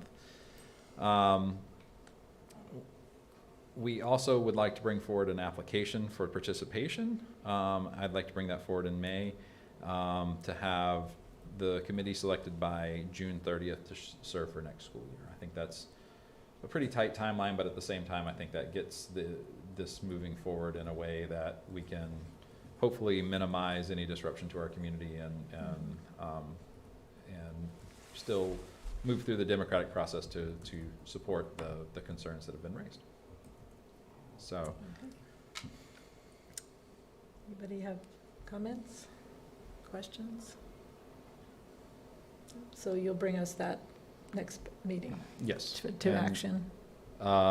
yes, if the board would like for us to move forward in that regard, we'll bring it forward for So the consideration. proclamation and the application. Yes, moving forward for action. And I'll share that ahead of time with you in case there's any I'm trying to think of how best to share it with you. I don't know. It's a multi-page form, so it's not the easiest on Google. But I know that Jerry and Scott have had a chance to review that as well, and we're supportive with that. So it's pretty straightforward. Yeah. Except for number 9. What was Question number number 9. Do you understand the duties and obligations of serving on this committee? And then the answer was option 1 is the only option. We got to fix that one. Yeah, that was the only thing I saw. We need a yes or no. Yes. So this has been used somewhere else? This is something that we had, application? we have kind of cobbled together from several different places to try to get a set of questions that basically we wanted to get an idea of their affiliation with the district and also sort of what their thoughts are on one side or the other, so that we don't have a committee that's stacked one way or the other. We don't want to. We want to be pretty impartial about who ends up on the committee in that regard. So, and then also that Scott, Jerry, and I would not be voting members of the committee. That we would be there to facilitate the conversation and take the input from the committee back to this board. So. And the questions I've been, a few people that have come to me with this, besides the emails that we're getting, is, and I just want to make sure that I and they understand, is that the committee will explore all of this, and then if first it is to deal with the alternative ed sites, and then the second phase would be the name of our district and 2 facilities, right? Correct. So then that committee would do legwork on cost, pros and cons, reasons behind it, not to, all of that, and then they would be making a recommendation to the board, right? Correct. Okay. And the board On would both then, of those things, on alternative ed and the other facilities in the district, and the Correct. district name. yes. Okay. And as you mentioned at board chat, one thing that could be explored is bringing that somehow to a ballot as a vote in our community instead of That could be a recommendation us that making comes that way, as that, I right. believe that was also a recommendation from the city committee. So, Right, and in the very beginning, I had been monitoring what the city was doing, and that was my feeling, is that it's a geographic location. It's very different than other school names, and that it really should be a community decision, not 5 members of a school board. agree. So that's where the lines are really getting blurred. That's what I'm getting from people, is that they're thinking the board's pulling a fast one. Well, in the initial stage of this, we need to look at our policy, because we had no idea what was in our realm, and we have to follow that. And that was a time for us to change anything that wasn't, need to be updated, because we haven't looked at that. I don't think in 6 years we've done any of those kinds of things. But in the interim, Alt Ed did have a request, because they wanted to rebrand because of big picture learning, and things are shifting over there. In a positive way, they wanted to have that capability, and so that gave us a lens to be looking at all of this. But at any moment, that's where I was coming from. We have no budget on this. I don't like putting people through something that like if I know right now I want it to be a community decision for the actual Fort Bragg name, it doesn't feel good to me to have a committee going on this this route if I know that that's not what I want to make a decision, 5 members for the whole community. So this for me looks like it's going to be Alt Ed, but it sounds like maybe for others they want that second layer to be investigated, because I personally do not. And that's certainly part of what I think would come forward next month as a part of the decision, is to say, this is the scope that we want to have this committee to have. If the board were to want to limit it to talk about Alt Ed and then make a decision from there, that's certainly a possibility.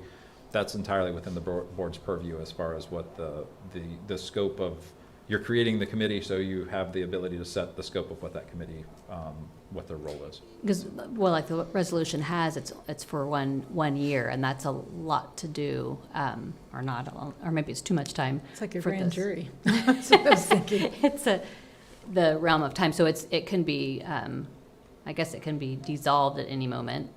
It could be.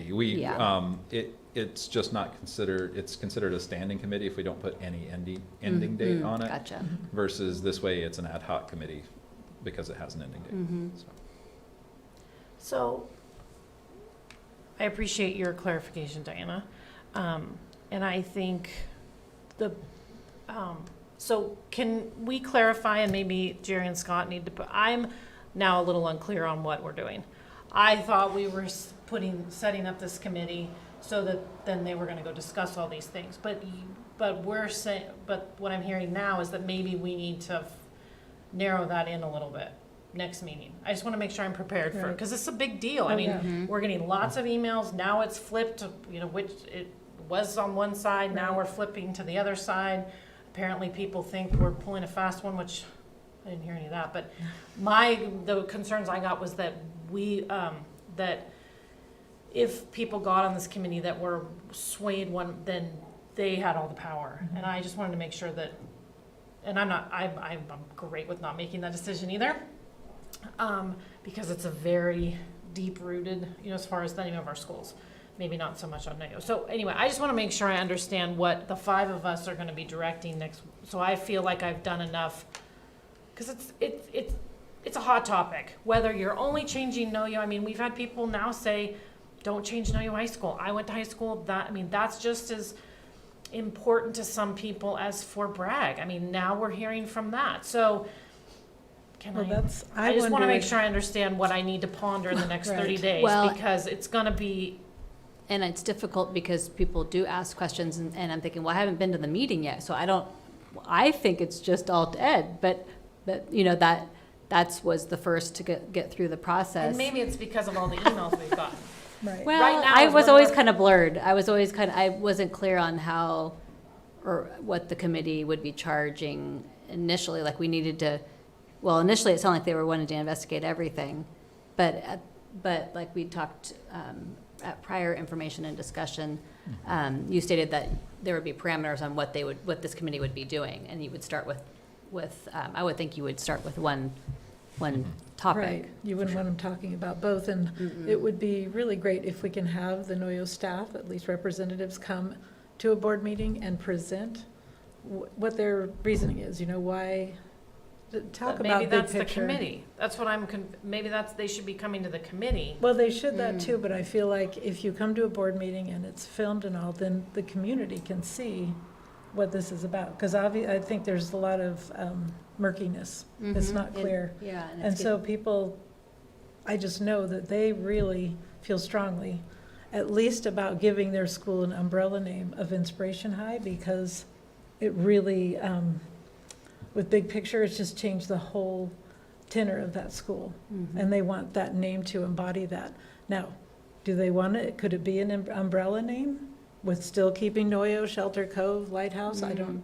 Instead of alt But ed, it'd be I think they should have a Inspiration chance School. to come and talk about that to both the committee and to a board meeting. Well, and at the last board chat that I was at, it did ferret out that the name has changed in the school, within the schools at alt ed over the last 20 or 30 years. So it seems like that one does have. Oh, they were North Coast, and then Right, they were NOYO, then they so- added Lighthouse, they added Shelter Cove. So that, I guess they're just due for another rebranding. So Well- this is the time to make those decisions. So is there any detriment to saying we're just going to formally move ahead with alt ed? And then we get to the end of that, we can say, okay, now it's time we'll take on a totally separate item number 2, which would be rebranding of the district and the 2 schools. And if we that wanted- leads to my second question.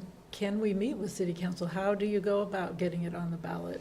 How do you make that? No, it's not up to us, let the people No, that it's want the to change it people. get it on the ballot. Well, there's a lot, I mean, I watched and reviewed, there's a lot on the city council available to you to just, I think it was a January meeting, and it's pretty thorough of what they presented. And I felt like they may not have had a facilitator the whole time, but they put in a lot of hours, and I don't feel like their population that was there was one-sided or not. And they couldn't come to an agreement on a name, let alone if they wanted to change it. Well, So there I feel like too- they've done all this, difficult work and talking and discussing, and then, the way I look at it is, we are named after the geographic location of our town.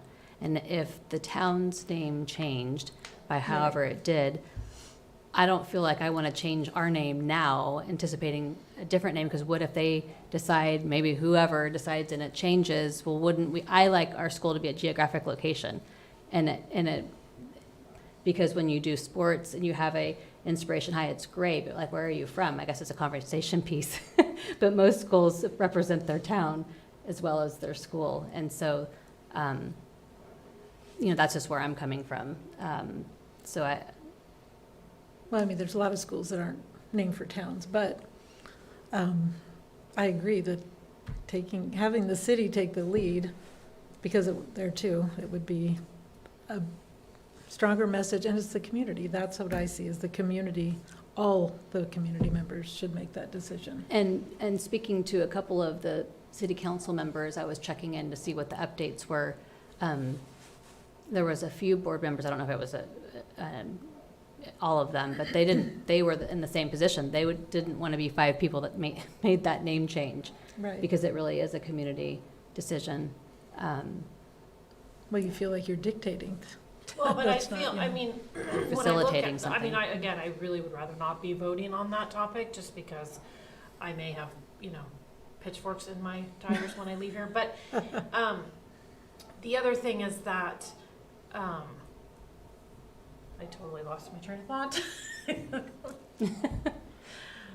Go back to pitchforks. Yep, it was about, Well, we were just saying the council didn't want to have that decision on them, 5 members. It was a community decision.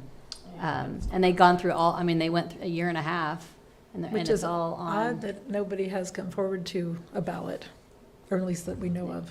Well, Because- there's a financial, but maybe they have, there's a financial commitment to put Right, something on the but ballot. But that would not be that a much. way to, and it's all the way it's formed as well, because you'd have to ask the question, do you want to change the name? Or they'd say, what do you want to change the name to? Did you think of it? I did. It was, I feel like when we haven't had any real split topics like that, but when I always thought because we are elected officials, we are supposed to vote based on our constituents. So to me, if we had to make a decision, I feel like I'm supposed to represent What you're as many hearing. people. The that majority of right. people you've heard from, So. just like that's we what I was did gonna in say. hybrid classrooms and so forth through Right. COVID. Yep. So, not that I want to do it, but I feel like there is opportunity for us to try to make the best decision based on the people that vote for us. But I didn't do this job to become a politician, so. Right. And that's, yeah. I don't want to have to go down that trail. But I just want to make sure that, because we really haven't talked, it keeps coming up, we keep getting pushed from the community.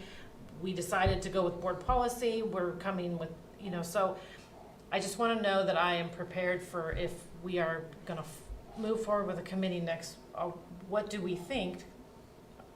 Do I need to be thinking just about we're going to deal with alt ed and that's it? Or do we want to keep trying to address the concerns that have been brought forth to us for the last school year? And that's the board's That is purview. the big All right, question. but sure. it's not that late, but I feel like we need to have this conversation. For sure. What came up in your guys' meeting, that it was gonna be focused on, what's the the- recommendation? So the recommendation was certainly to start with alt ed, just because we thought that was a smaller change, and it has changed before, and to start there, and then to move into other territory if that's what ultimately the board had decided would be the scope of the group. So I like the idea of having alt ed come and make their case for sure. In a public meeting. I don't know if we want to reword the resolution. I don't know if we want to limit the resolution at this point or not. I know someone said the name of the committee is the name changing committee. It's not. It's the facility naming committee. And that's based on our board policy. That's not a name that anyone chose for any Right. reason except for that. I also, it's really that second, or I guess the first now therefore, right? The board finds it necessary to engage the larger community in a sustained discussion regarding the naming of district schools and other district-owned leased buildings. That language is from the board policy, so it's not, do we want to get more specific within that or not? I do think it'd be nice in this resolution to say that that the board received a formal request, however that formal it is, from a site to have their name changed. I think that gives a little more background as to why we're doing this, aside from all the emails flying back and forth on both sides. Where I sit on the committee is I like leaving board policy language in there. If the naming committee, it deals with all ed, brings a recommendation to the board, and the board feels we're done, great. Or the committee feels like they're done, fine. But again, that's just kind of my position. But I think having in the resolution why this, a little more specific as to why this committee is being formed now. I mean, it's just coincidental, I guess, that all these other thoughts and emails are coming through, but at least Well, and there's nothing in here saying that there is going to be direction of what the scope is for the committee, and that's not in here either. That's within our board policy. What I asked our legal team to do was to give me the bare bones, these are the required pieces of the resolution. We can add to it if we need to. But I thought, I want to see what the actual legal The basic. basic requirement is to make it a reasonable, a legally okay resolution. I know, one request I do have in the third paragraph is you have a no later than date of July 1st. I don't know, Jerry, how you feel, but I think September 1st might be a little more, I don't want to have a special meeting at the end of June or on July 1st to ratify this committee. Okay. I want to give people an opportunity to fill it out, and maybe this is plenty of time. I don't know. I just, it's not like we're going to meet over the summer probably. Right. Well, I think you're gonna have people, there's already people asking. Yeah. I don't think you're gonna have a problem. Okay. filling it. Yeah. That's fine. I don't know how much business we'll do between July 1st and September 1st. Well, and I It's hard don't with think the school intent starting. was to have a special meeting. It would probably just be on our normal June. June 22nd. agenda. Okay. Would be the goal to get it completed by that point, Yeah. so. Okay. So we'll move forward and you'll invite Alted to come to our May meeting? I will. Great. Okay, but I just, Yeah, let's sum it up. We're not really saying the words. I read this over the weekend, and then now I'm back to reading it, the first paragraph says, "The shall appoint a citizen advisory committee to review suggestions for district facility names and submit recommendations for the board." So that's pretty specific. And that can change. That scope is, again, from our legal team as far as, so that's where I would see. That's from the policy too. And it's from the Yeah. policy, But- but that's, And maybe It's we just vague. need to say that we're dealing with alternative education sites or Right, whatever, that's- programs or whatever it needs to be sites, because we're naming buildings, right? That's what that's what policy says. We're naming buildings. Well, not- that's right. That's why I thought that putting in something about what the scope would be coming, the scope the committee would be led by a scope, which will be you could put the naming of, because like I said, I was unclear. I was thinking, was it all to ed that's changing, or is it No-Yo School that's changing? I didn't even really clarify what the Inspiration High would be, if it was No-Yo or if it was their umbrella. It would be more their umbrella, I Yeah. think, although So she that's sounded where I like was like, maybe ah. Noyo would be called that, but Shelter Cove and Lighthouse are Yeah, that's specific special programs. They can't, alter like, that. Yeah. I guess they could change the name, but it wouldn't make them, designate them as being different places then. And You'd say, yeah, rebranding. They are. Alt ed by request, some sort of, just so that it's vague, but then the scope will come, because So folks don't know what this is if all we about. do this and we get this committee and we do whatever we do with Alt-Ed, they go, okay, now we've got somebody that's requested middle school, what if half our people say, I don't want to get in the middle of that, I quit. well, that's what I was wondering, like, I don't want to trick people, I don't want people to think they're being tricked or that we're trying to slide something in, that's like, this is a facility. Non-controversial. Yeah, facility rebranding. naming committee, it is a bit like the grand jury, like, you get on a special grand jury, you're on for a year about, so. But they have one And- duty. And they might, right, and they might only have the one, or it might be that we bring in, we should tell people, we may bring another issue before you, or we may not. I mean, we have to Well, decide that as a group. If we don't want to bring it forward, if the majority say we're not bringing it forward, we don't bring it forward. And so I spoke with the lawyer a little bit about scope side of things, and the legal advice was, if you put it in here, the only difference would be that you would have to bring another resolution forward if you wanted to change a scope at any Mhm. point. So if we have something that we're just not feeling sure about after the fact or something, we can always bring it back before the board and modify the resolution. Mhm. That's the nice part with resolutions, is we get a little bit of flexibility from our side on that. Yeah. So if we said we wanted to start off with a smaller scope and then expand the scope, that's entirely possible. If you wanted to have a limited scope and then decide to, at a later date, if you want to form another committee that would follow the another issue, that's entirely possible as well. Mhm. So it's just, it's really in the board's purview. I'm not trying to play catty with this at all. It's Right. simply, No, and I it's don't what you mean, would. I don't mean to come off as I'm trying to, I don't know, No, not at all. be controversial or, but I think we need to be clear with people. Mhm. If this committee really is only dealing with alternative education, then I think we just need to say that next month. Mhm. If it's Let's gonna do it. deal with the whole shebang, Mhm. Yeah, or any- explore the whole idea, Yeah. then that needs to be on there too, because I think you're gonna get a different group of kids. A Committee. different group of people, you know, people that Right. wanna do well, or that went to that school. It's, Mhm. I mean, you have Some would more be skin in both, the and- game Yeah. if you have some connection to specifically, Alta Ed and/or, if we're looking at the whole district. I Mhm. mean, and I think a year to deal with both of those topics is enough. it's not gonna happen. No. So, you know, and maybe you want the same people so that I don't know, but I just, Well, those people could apply for the next one if we bring that Right. forward. but I wanna be clear on what is happening. So And are we agreed And if that, I wasn't clear, and I've been here for all these meetings and all the Yeah. emails and stuff, you know, Yeah. obviously they Yeah. I think people thought we were voting tonight on so we need to be clear. Mhm. Are we agreed that we'll go with Noyo rebranding first and? Mhm.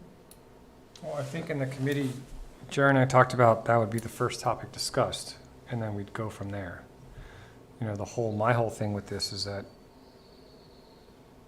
back then or over time, is that the conversation, people want to have the conversation. Mhm. And so we're giving them an opportunity to have the conversation. You know, we form a committee just for alt ed, you know, that doesn't allow people to have the conversation. Maybe people don't want it anymore, I don't know. But Is it possible after because Alted, I know it's really important to them, means a lot, whether they get it or not, it means a lot to them. After that, is it possible to hold a town hall type of a meeting like you did in a much bigger venue to discuss the next topic if we choose? Always possible. Anything's possible, but you have plenty of City of Fort Bragg committees to watch. Just Just go and everyone watch can those and watch. There's, many, hours and many hours. meetings and sharing and Mhm. meetings and people talking about their personal history and Mhm. new history and, But it was just the committee, right? yes, but an hour, yeah. But it was at the city council meetings. They were That was- like a subcommittee, and Oh. so they were recorded, and then they would present report. I mean, maybe they only presented twice or something, I don't know, don't quote me. I'm just thinking that not everybody, I haven't seen any of those, I But, don't know. but they're accessible now. Yeah. But, because I personally do not want to host a town hall about the name Okay. change of the city. Okay. That's not why I came onto the school board. There's no financial, for the district, and I just don't, Mhm. so, but I'm only one person, so if everyone else wants to hold I'm something just like that. throwing out ideas because we I don't keep mind going back having and a forth. committee if we want to have a conversation, but I personally do not want to host a town hall either, Mhm. because I don't think we're ready for that. meaning I don't think we're to a point, we can't even decide what this committee's gonna do. Well, How are we gonna I decide don't whether the think name's we gonna have, get changed? we can't facilitate something like that. Yeah. We don't have the skill. It needs a highly contested issue. I don't feel like we're in a position to be hosting something like that. It's like having Okay. starving people come to your house and you have no food. I mean, it's just not a good idea. Just a thought. Okay, well. But I understand And why. that's why we talk about it, But I Mary. understand why you want to do totally, it. Totally Yeah. agree. No, I'm just, this is something we've been talking about. Maybe we just need to bring it to a vote in action or something, whether we want to proceed ever at all. Maybe we just, and then we'll embrace whatever that decision is and. Yeah. And Yeah. Well, and part of you know, me even thinks go that forward. not to bring up a terrible, but I don't even know if changing the name at Alt Ed has to do with the facility. Their poor facility changes every other year because the building's about to fall down, or they add another portable, I mean, until they get a real school, I don't think we're needing a facility, in my honest opinion. Yeah, Right. We're Their needing a letterhead. program to me. I Right. mean, if Right. we really want to get back. So I think That's a good maybe point. we have them, if they can come next month, give their report, and then have this on there, and then we decide. But Mhm. yeah, I would like to hear from them instead of hearsay about what, Yeah. I mean, we got a little bit of it at some point, but Well, I think it'd be nice to hear from them, and then maybe Jerry and I meet again with, see what, Yeah, I mean, maybe move things ahead, but I'd rather do things right than Yeah. get yeah, ourselves in. let's just hear what their request is, So are and we see if a gonna just committee is move even ahead? necessary. We're just gonna move ahead with Alt Ed then, and we'll just deal with the next thing as it comes up, if it's 6 months or a year down the road.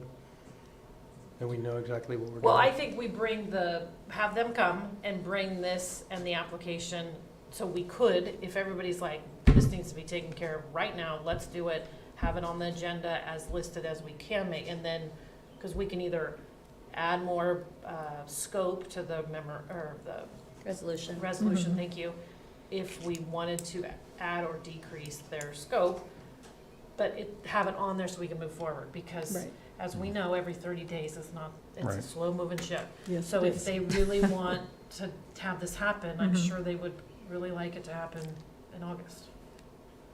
So, Okay, so we're basically just taking this whole thing and just moving it out a think month so. and inviting them in, okay.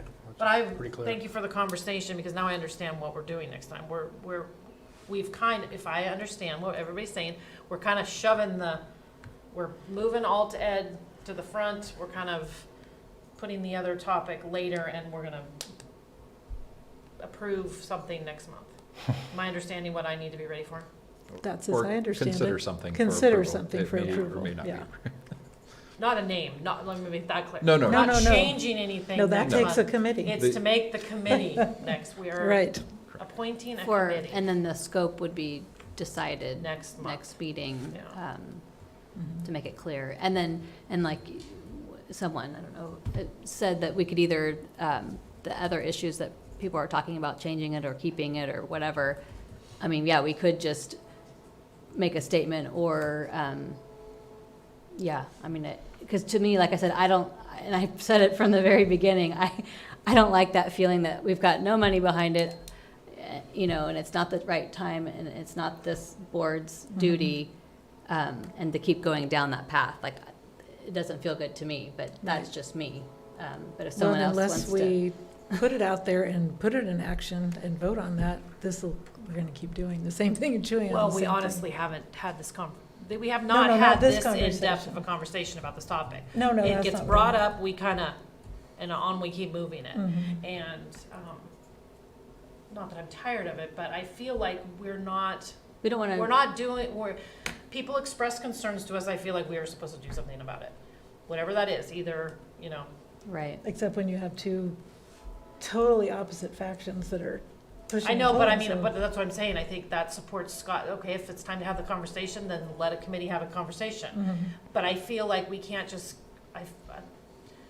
it almost seems a little like we're ignoring that original request Mhm. months ago. And that just, things start getting black and white to me, and there's not a lot of gray. But, you know, I just feel like we need to do something. And if we don't, it's May, next meeting's May, so if we Mhm. don't, Or you have to make it clear that the name change, if there's a majority of folks that want to have the committee, they need to know, and I think we've said this, they might come to the board and it could fail, the name and to change it and everything. And so that's the part that folks, there are others that may want to do that process, and they need to know when they get on a committee that all their work may be for naught. And I, going in, don't want people to go through that, because they're already emotionally charged, and then you have them go through a year committee, and they're like, no, I don't think so, I don't like it. That just isn't, I just know, where I'm, feeling it doesn't, I don't want to set anyone up. That's like really setting someone up, like giving them hope that we're like, yeah, we're really investigating this. Well, and I appreciate your comments, Diana, that you're not saying whether you would be for or against the name change. It's the process. Mm-hmm. You are not supporting the process. And I appreciate your, Candor? yeah, I mean, Yeah, I'm not facilitating. And I said that as being a board president, like I don't have the skills to be facilitating something that the town wants or doesn't want at the school board level. It's not our purview. I mean, we have we can if we want, but it really Right. is not why I came on the school board, to have a highly controversial, and be able to facilitate it and make it be the front runner so that everyone wants to follow our lead and change the town name to whatever we pick. Like, I just don't feel like we have my focus would be education, kids. Like, I want to focus on that. I don't want to focus on, or let another group that has that focus and desire and skill set, and they can get the name changed if they want. And then it could be in our decision, because the town names change and we're Fort Bragg. So then it would come to us. That seems like the more appropriate lineage of that topic in my mind. But that's just. well, I appreciate you sharing that. So we'll go forward with NOYO next month. And We'll we'll have include that something in our prepared, too. resolution. Yep. Great. See, I don't even understand that it's just NOYO, it's not the whole program. So anyway, if they would Okay, come, well, that would I be should say great. ALTED. I should quit Right, saying it's- NOYO, ALTED. Okay, yeah. But yes, we will That's have what I meant. representatives come Great. from their organization. Okay, great. Then we shall move on to 11.2, FBOSD Board Bylaw Review. We made that recommended change to reflect that the vice president is the clerk also. Did anybody see anything else? The in only the- question I had was about I don't know if it was the attorney or the board rep. Let's see, I think it was the attorney. So we don't really have, we have a a contract with a group that has many attorneys. So we don't have do we have many other groups that we can choose? Like, it made it sound like we had to review annually, and I don't ever remember doing that as a board. But I know we're in a rural area where it's not like we have a lot of firms that specialize in education and school For sure. issues. Generally, my advice is that you have a main firm that you work with, as we do with school and college legal services, but that you may also choose to have a secondary firm that you have a contract with. Costs a small amount of money, but it's not, if you're not using any retainer hours with them, it kind of moves from year to year that way, with a small kind of buy-in fee, so to speak, just to. Trust fund. There are, pretty much education law is so specialized that there's just some behemoths in the state. There's, F3, which Fagan Fagan something. Anyway, 3 Fs together, and that's why it's F3. There's Lozano Smith, there's some others, that are just big firms that you may call in. They have things that, there are some advantages, like Lozano Smith has someone you can call this a crisis specialist. So if you need crisis communication and things like that, you call them up, and they have a person that's all they do for schools. And so there's some advantages there, but for the most part, it doesn't have, attorney is probably, it's always a firm. It's not a particular attorney. Right. And then the school board always, it is the one area you do not have to go out for bids or anything before you make a selection for the service, regardless of the amount. And that's, so. Yeah, that was the only thing I noted, that we've never really had that conversation at the board level, but I didn't know that we had a truly another good option, in the sense that we have no reason to not stay with who we're with. Oh, no, Yeah. I don't believe there's any reason not to stay Yeah. with them. You know, like I said, if you wanted to investigate a secondary, we could do that, but that's not. But that's not what our bylaw says. It says we review So our it. bylaw says that we do seek an RFP to obtain legal services, and we shall evaluate annually. And if our evaluation is good, then we may renew the agreement without initiating an RFP. And I'm not saying I'm not advocating changing the process, but if we don't want to change the process, we should change the bylaw. Yeah, that's why we're reviewing Yeah. these. So, Yeah, because we don't do that. Yeah. So I can certainly also speak with our legal and see, I mean, I can't imagine that they don't have this in other districts as well. yeah, I'm sure. Right. And Wendy, maybe, you know, do we get like a annual letter from them beyond, I know we get the, Contract. like how much we've used and that kind of thing, but. Yeah, I don't know if the county goes out to other firms, but it's sort of a consortium pricing model where we contract for a certain number of hours, and actually if you go over a smidge, you don't get penalized. It's kind of like the consortium picks up a little bit here and gives a little bit there. And because of that, the pricing has been very reasonable. So I don't know if the county has gone out and requested the same type of consortium pricing from other firms or not. We have used some of the others for different purposes in the past, the bar picnic and three Fs. We used them for a couple of things a number of years ago. And I believe I don't know if we've ever used Los Angeles. Anyway, it just might be good to change the language so it matches what we do, So it's on unless page anyone's uncomfortable with what 16, we do. retaining legal counsel. It's Okay. not what we're doing.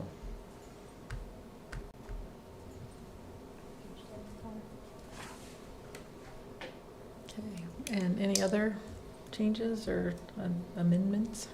Well, and I feel kind of, I mean, if we're talking about that, I feel kind of odd for it to even, because we aren't, I know the president can call, but we don't really interact with them very much. So I think it would be a decision of the district with a recommendation to us. Mhm. So maybe if we just kind of change it to say that.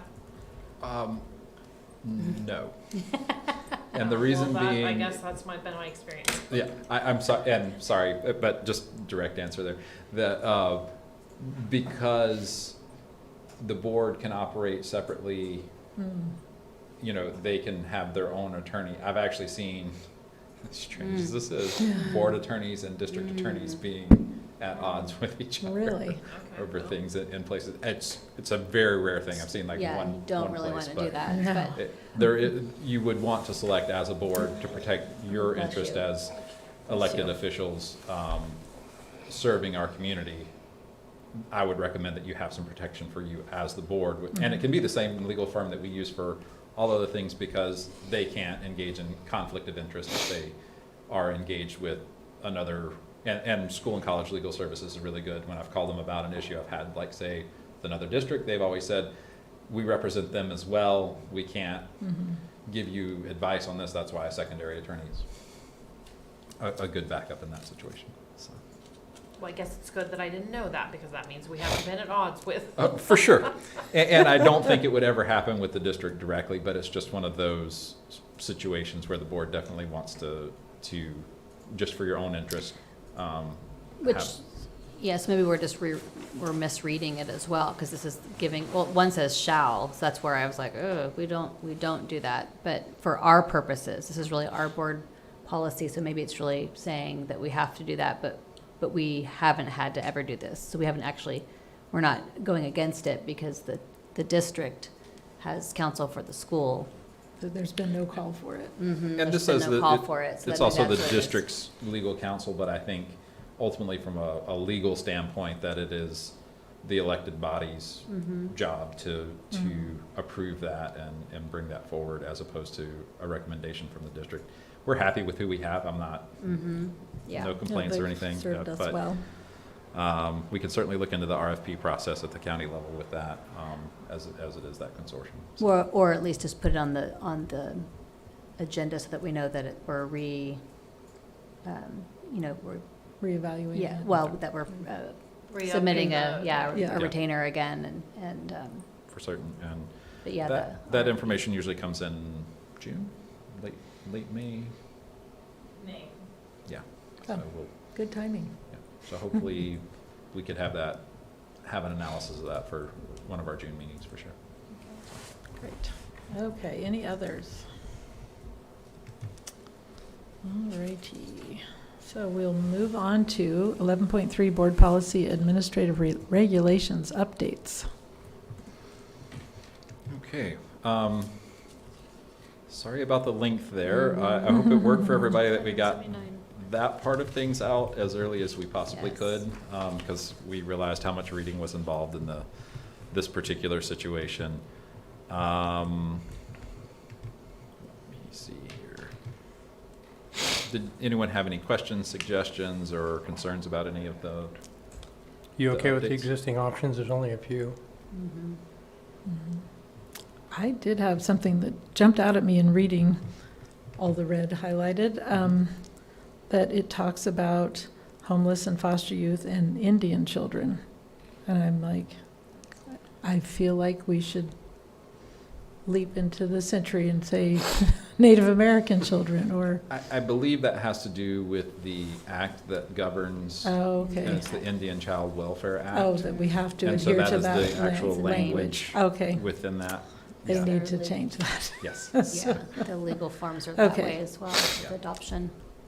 Yeah. So That's it's. crazy. Okay, so I got It's not our verbiage, and No. unfortunately, it's one of those that can't necessarily change. So, Yeah. though it probably should. Yes, it should. That was the only thing that I saw. Anyone else? No? Okay. Nothing controversial. It was, No, most of it they're was all pretty- just It was Pretty straightforward mandated. updates. yeah. right. Okay, and of course, 11.4, we are keeping on here as we are continuing with our equity work. Unless anybody had questions, comments, we can move on. Okay, we'll move into board reports, 12.1. Does anybody have anything to report? I attended a Dana Gray Parents Club meeting this week. That was about it for me. Anyone else? So I wasn't able to attend, but there is a Safety First CSBA webinar, that was on the 18th, so I just received the the recording. recording. Me And I too. watched a few pieces of it, so it's timely, you know, how to address with a lockdown and just have the lens from a board member. So I will finish that. I did go to the high school for site council as a parent. We attended the Blue Door tour, so we got to see kind of how it's really come along, and it's a really nice, they've really got a nice corner over there for services, so that was fun to see in person. I had a Zoom audit interview for our, is it Christy White firm, and that went fine. And I spent 2 hours at the NOYO school to do interviews, and I had sophomores and juniors. I think I had 3 kids and had kind of an impromptu interview in the Cove. So they had you start in the Cove, and I had a very nice cappuccino made by Gary, so that was very sweet to get us going. And then they moved you into a different room to have the interview. So you had some questions that they had, and the students were really prepared. And since I'm a parent and been on the board for so long and have visited the school, it was fun to see them so confident, and they were taking it seriously, and they were prepared. It was really well organized. And if, as a volunteer, there were many people from the community, they had a really nice cover letter, so you kind of know what you were getting into and how long you'd be there. And so I was able to talk to some counselors, and we talked a little bit about the aftermath of April 3rd event. And so it sounds like everyone was able to kind of discuss and break down what happened at each site. And so that was, it sounded like their site took it very seriously, and they really supported each other. So it was nice, nice to be there. Yeah. Great. Anyone else? I came over to Redwood to watch the Spring Carnival Parade leave. It was very great, very nice to be there.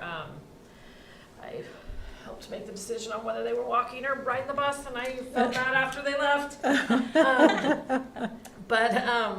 Everybody forgot about it once they got in the building, and everything was fine. But and then, as I mentioned earlier, I was able to go down to the state FFA conference, and I haven't sent the email to the FFA team, but they really know how to behave, and they really know how to show off Fort Bragg Unified. And so they traveled with Fort Bragg, Healdsburg, Cloverdale, Potter Valley. I think that was it.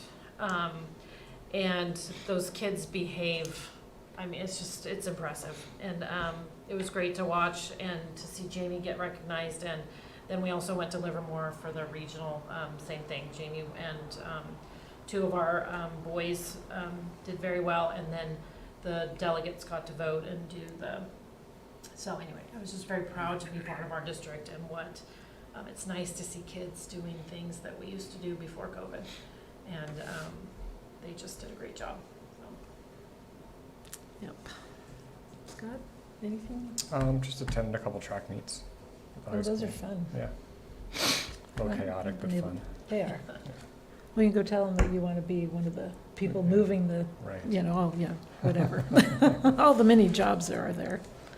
I had several things. The highlights were, did the CSBA legislative action with Senator McGuire. He's so supportive, and his wife's a teacher, and so it was a very small group, so he was there actually went a little over, so it was nice that we got a lot of his attention, so that was good. I went to Redwood Literacy Night, and I'd come back from Ukiah. I won't go into all that, but I really didn't feel like going anywhere. And I thought, no, I better go. Can't even tell you how happy that made me. I was so glad I went. I'll never hold back again from those things. God, everybody was, I don't know if it was because we were coming back out of COVID and we're having these things, and just everybody was so happy. The kids were playing games and having fun, and there were books being read, and the parents were all chatting, and everybody was smiling. It was just an amazing night, and Ms. Burkwall did a fabulous job putting that together. I also did the CSBA Cultural Competency PD.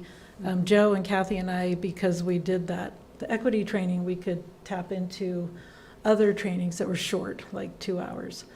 And this was the only one I could do, and the guy was great. CSBA, again, they've done a great job, I think, with this training and pulling these people together to educate us. And then the last thing was also really great, the Alt-Ed principal interviews. They had 2 students on the interview committee. Oh my gosh, I was so impressed. Weren't they amazing? I mean, their questions, yes, the questions are written down. They did follow-up questions, and they were so thoughtful and so sincere, and like they really want to make sure that they choose the right candidate. And it's just, it was really great. It was really inspiring. Not to push Inspire High, but anyway, it was very inspiring. It was great. So anyway, it was a good way to end the week. Yeah. This was a great way. Yeah, the literacy night is amazing, because I went before COVID, and it's one that's like, this is fun. I wish my kids, they didn't experience it, but just as a volunteer, watching. Oh, yeah. It's pretty amazing, so that's cool. Having so much fun, and they have all these prizes. Yeah. They do such a great job. I think that was a Lundy Erickson thing to start it, and it's pretty amazing. Great night. Yeah. Big shout out to the Interact Club too, because I was working in the kitchen with Rotary doing the hot dogs. And oh yeah. They were great. That's right. I know. I saw people with hot dogs. I didn't get in there for a hot dog, but I saw them. Gone. Wow. Yeah, that's great. That means a lot of families. Really? That was all we had. Wow. Yeah. Wow, that's great. Well, good. Okay, so advanced planning 12.2. Any suggestions? So in a previous draft of this agenda, the item that was renamed Town Hall actually had our board policy numbers listed for school safety. I would like to have that conversation if at all possible. I know I asked in the town hall kind of what the process was of the district, and this is not to criticize or anything, it's really to understand. And look at what worked and what didn't, and I know, I don't want to get back into the topic too much, but I know the biggest frustration I've heard out there, and that I had as a board member, to be honest, is not that I get any information sooner than anybody else, but that no one got anything until a good 20 or 30 minutes after the social media was flying around everywhere. And I just think, I know you can't beat the speed of social media, but at the same time, you know, I think we need to look at how can we get a message out there, even if it's just a basic, stay away from school, we're looking into it every, you know, whatever it is. Keep the lines clear, yeah. Because, you know, everyone's like, why is the school the last one to tell us what's going on? Right. And so, Because those and maybe what we have is ideal. I'm Yeah. actually gonna watch the webinar, Diana, that you just Yeah. mentioned, and I think that's a great idea, but I do think we need to have more, and we need to talk more about it, in my opinion. Well, and the minutes really do last, you know. a Seem long- forever. Seem like forever, but Yeah. was a pretty quick wrap-up of all I that. had a kid on a bus to Cloverdale for a track meet who knew more, you know, Well, was, not they- knew more, was spreading more thought he was information. informed. Yeah. You know, Well, and the only thing, just to add on that, we can't really talk about it, but just to say that I didn't feel like at a state and federal level, there should have been something, we shouldn't have to reinvent the whole wheel. Like if this was happening and if you don't pay attention to your, you know, United States and news, we would have known, well, this could be very well be one of those, you know, yeah. I'm swatting surprised nothing incidents. like, no Right. alerts were sent out to And no, districts so exactly, nationwide. that could That's have a good at point, least, yeah. it would have been This is another thing happening. in a parent's mind to know that that's a possibility. We have to keep hope and we'll be told when, you know, when the coast is clear. But I just felt like that was it kind of left everyone in a lurch. Yeah. And then to have 3 schools in our county and still nothing. It's like, there's got to be a way to try to reduce that, the fear that was created. And I'm curious to see, and again, we can talk about this later, about if the county Office of Education is doing anything with this. So I'm going to speak with them tomorrow about that, for sure. Okay. So that we have a superintendent's meeting and that's on the agenda. So- Perfect. And I loved what Juanita and Rhonda were saying about having more information pushed out to parents about Their how do role. you, their Yeah. role, what they should, and like staying off the phones and, And your Holding your response to the horses. handbook, I think, is a great one. yeah, Just have something in there. Yeah. yeah, Yeah, we'll put out something special, but then also within the handbook. right. Because I know That's the great. superintendents you keep in contact, but this was a greater, broader, we needed to have some more push down. Absolutely. Yeah, Thank you for the staff and you, that was a very stressful, especially for high school since they, it wasn't coming from the inside out, but that should have also maybe thought, well, what is going on? I don't hear anything, I don't see anything, I don't smell anything. You know, that kind of use your senses and try to keep calm, but that's difficult because it's a stress responder. Absolutely. Yeah. So, thank you. And I also want to thank you, Joe. We haven't really been in this situation a lot, but one thing that you being checking classrooms meant a lot to your staff. Oh. So thank you for getting right in there and helping, and Yeah, Of course. stressful. it's, And you had a child at one of the schools as well? Yes. Yeah. And Middle a school, daughter who yeah. was at the Star Center when it happened. Okay, That response was a little different. Hmm. yeah. Yeah. Another Well, discussion. That's I'm glad- another, yes. Yeah, I'm glad everyone's. Not a topic of Yeah, discussion. safe, but thank you, yeah, to No, everyone indeed that not. made our kids, or keep our kids safe. Yeah. Absolutely. And before we close out, Renee, any more public comment? We had one that came in during our discussion that was just affirming that we would like to have NOYO come and present, and agreeing with that idea. Oh, great, okay. Very good, and you're going to order those books for us on equity? Awesome. Okay, anything Mary, else? there was one additional comment Oh, from sorry. that particular person. So this would be a third comment, so I'm not going to read it, but he wanted to share his insight into Tony Thurman and the position of the California Department of Education superintendent and what that person does in relation to our district. should we have that read or? No. No, okay. All righty, then I will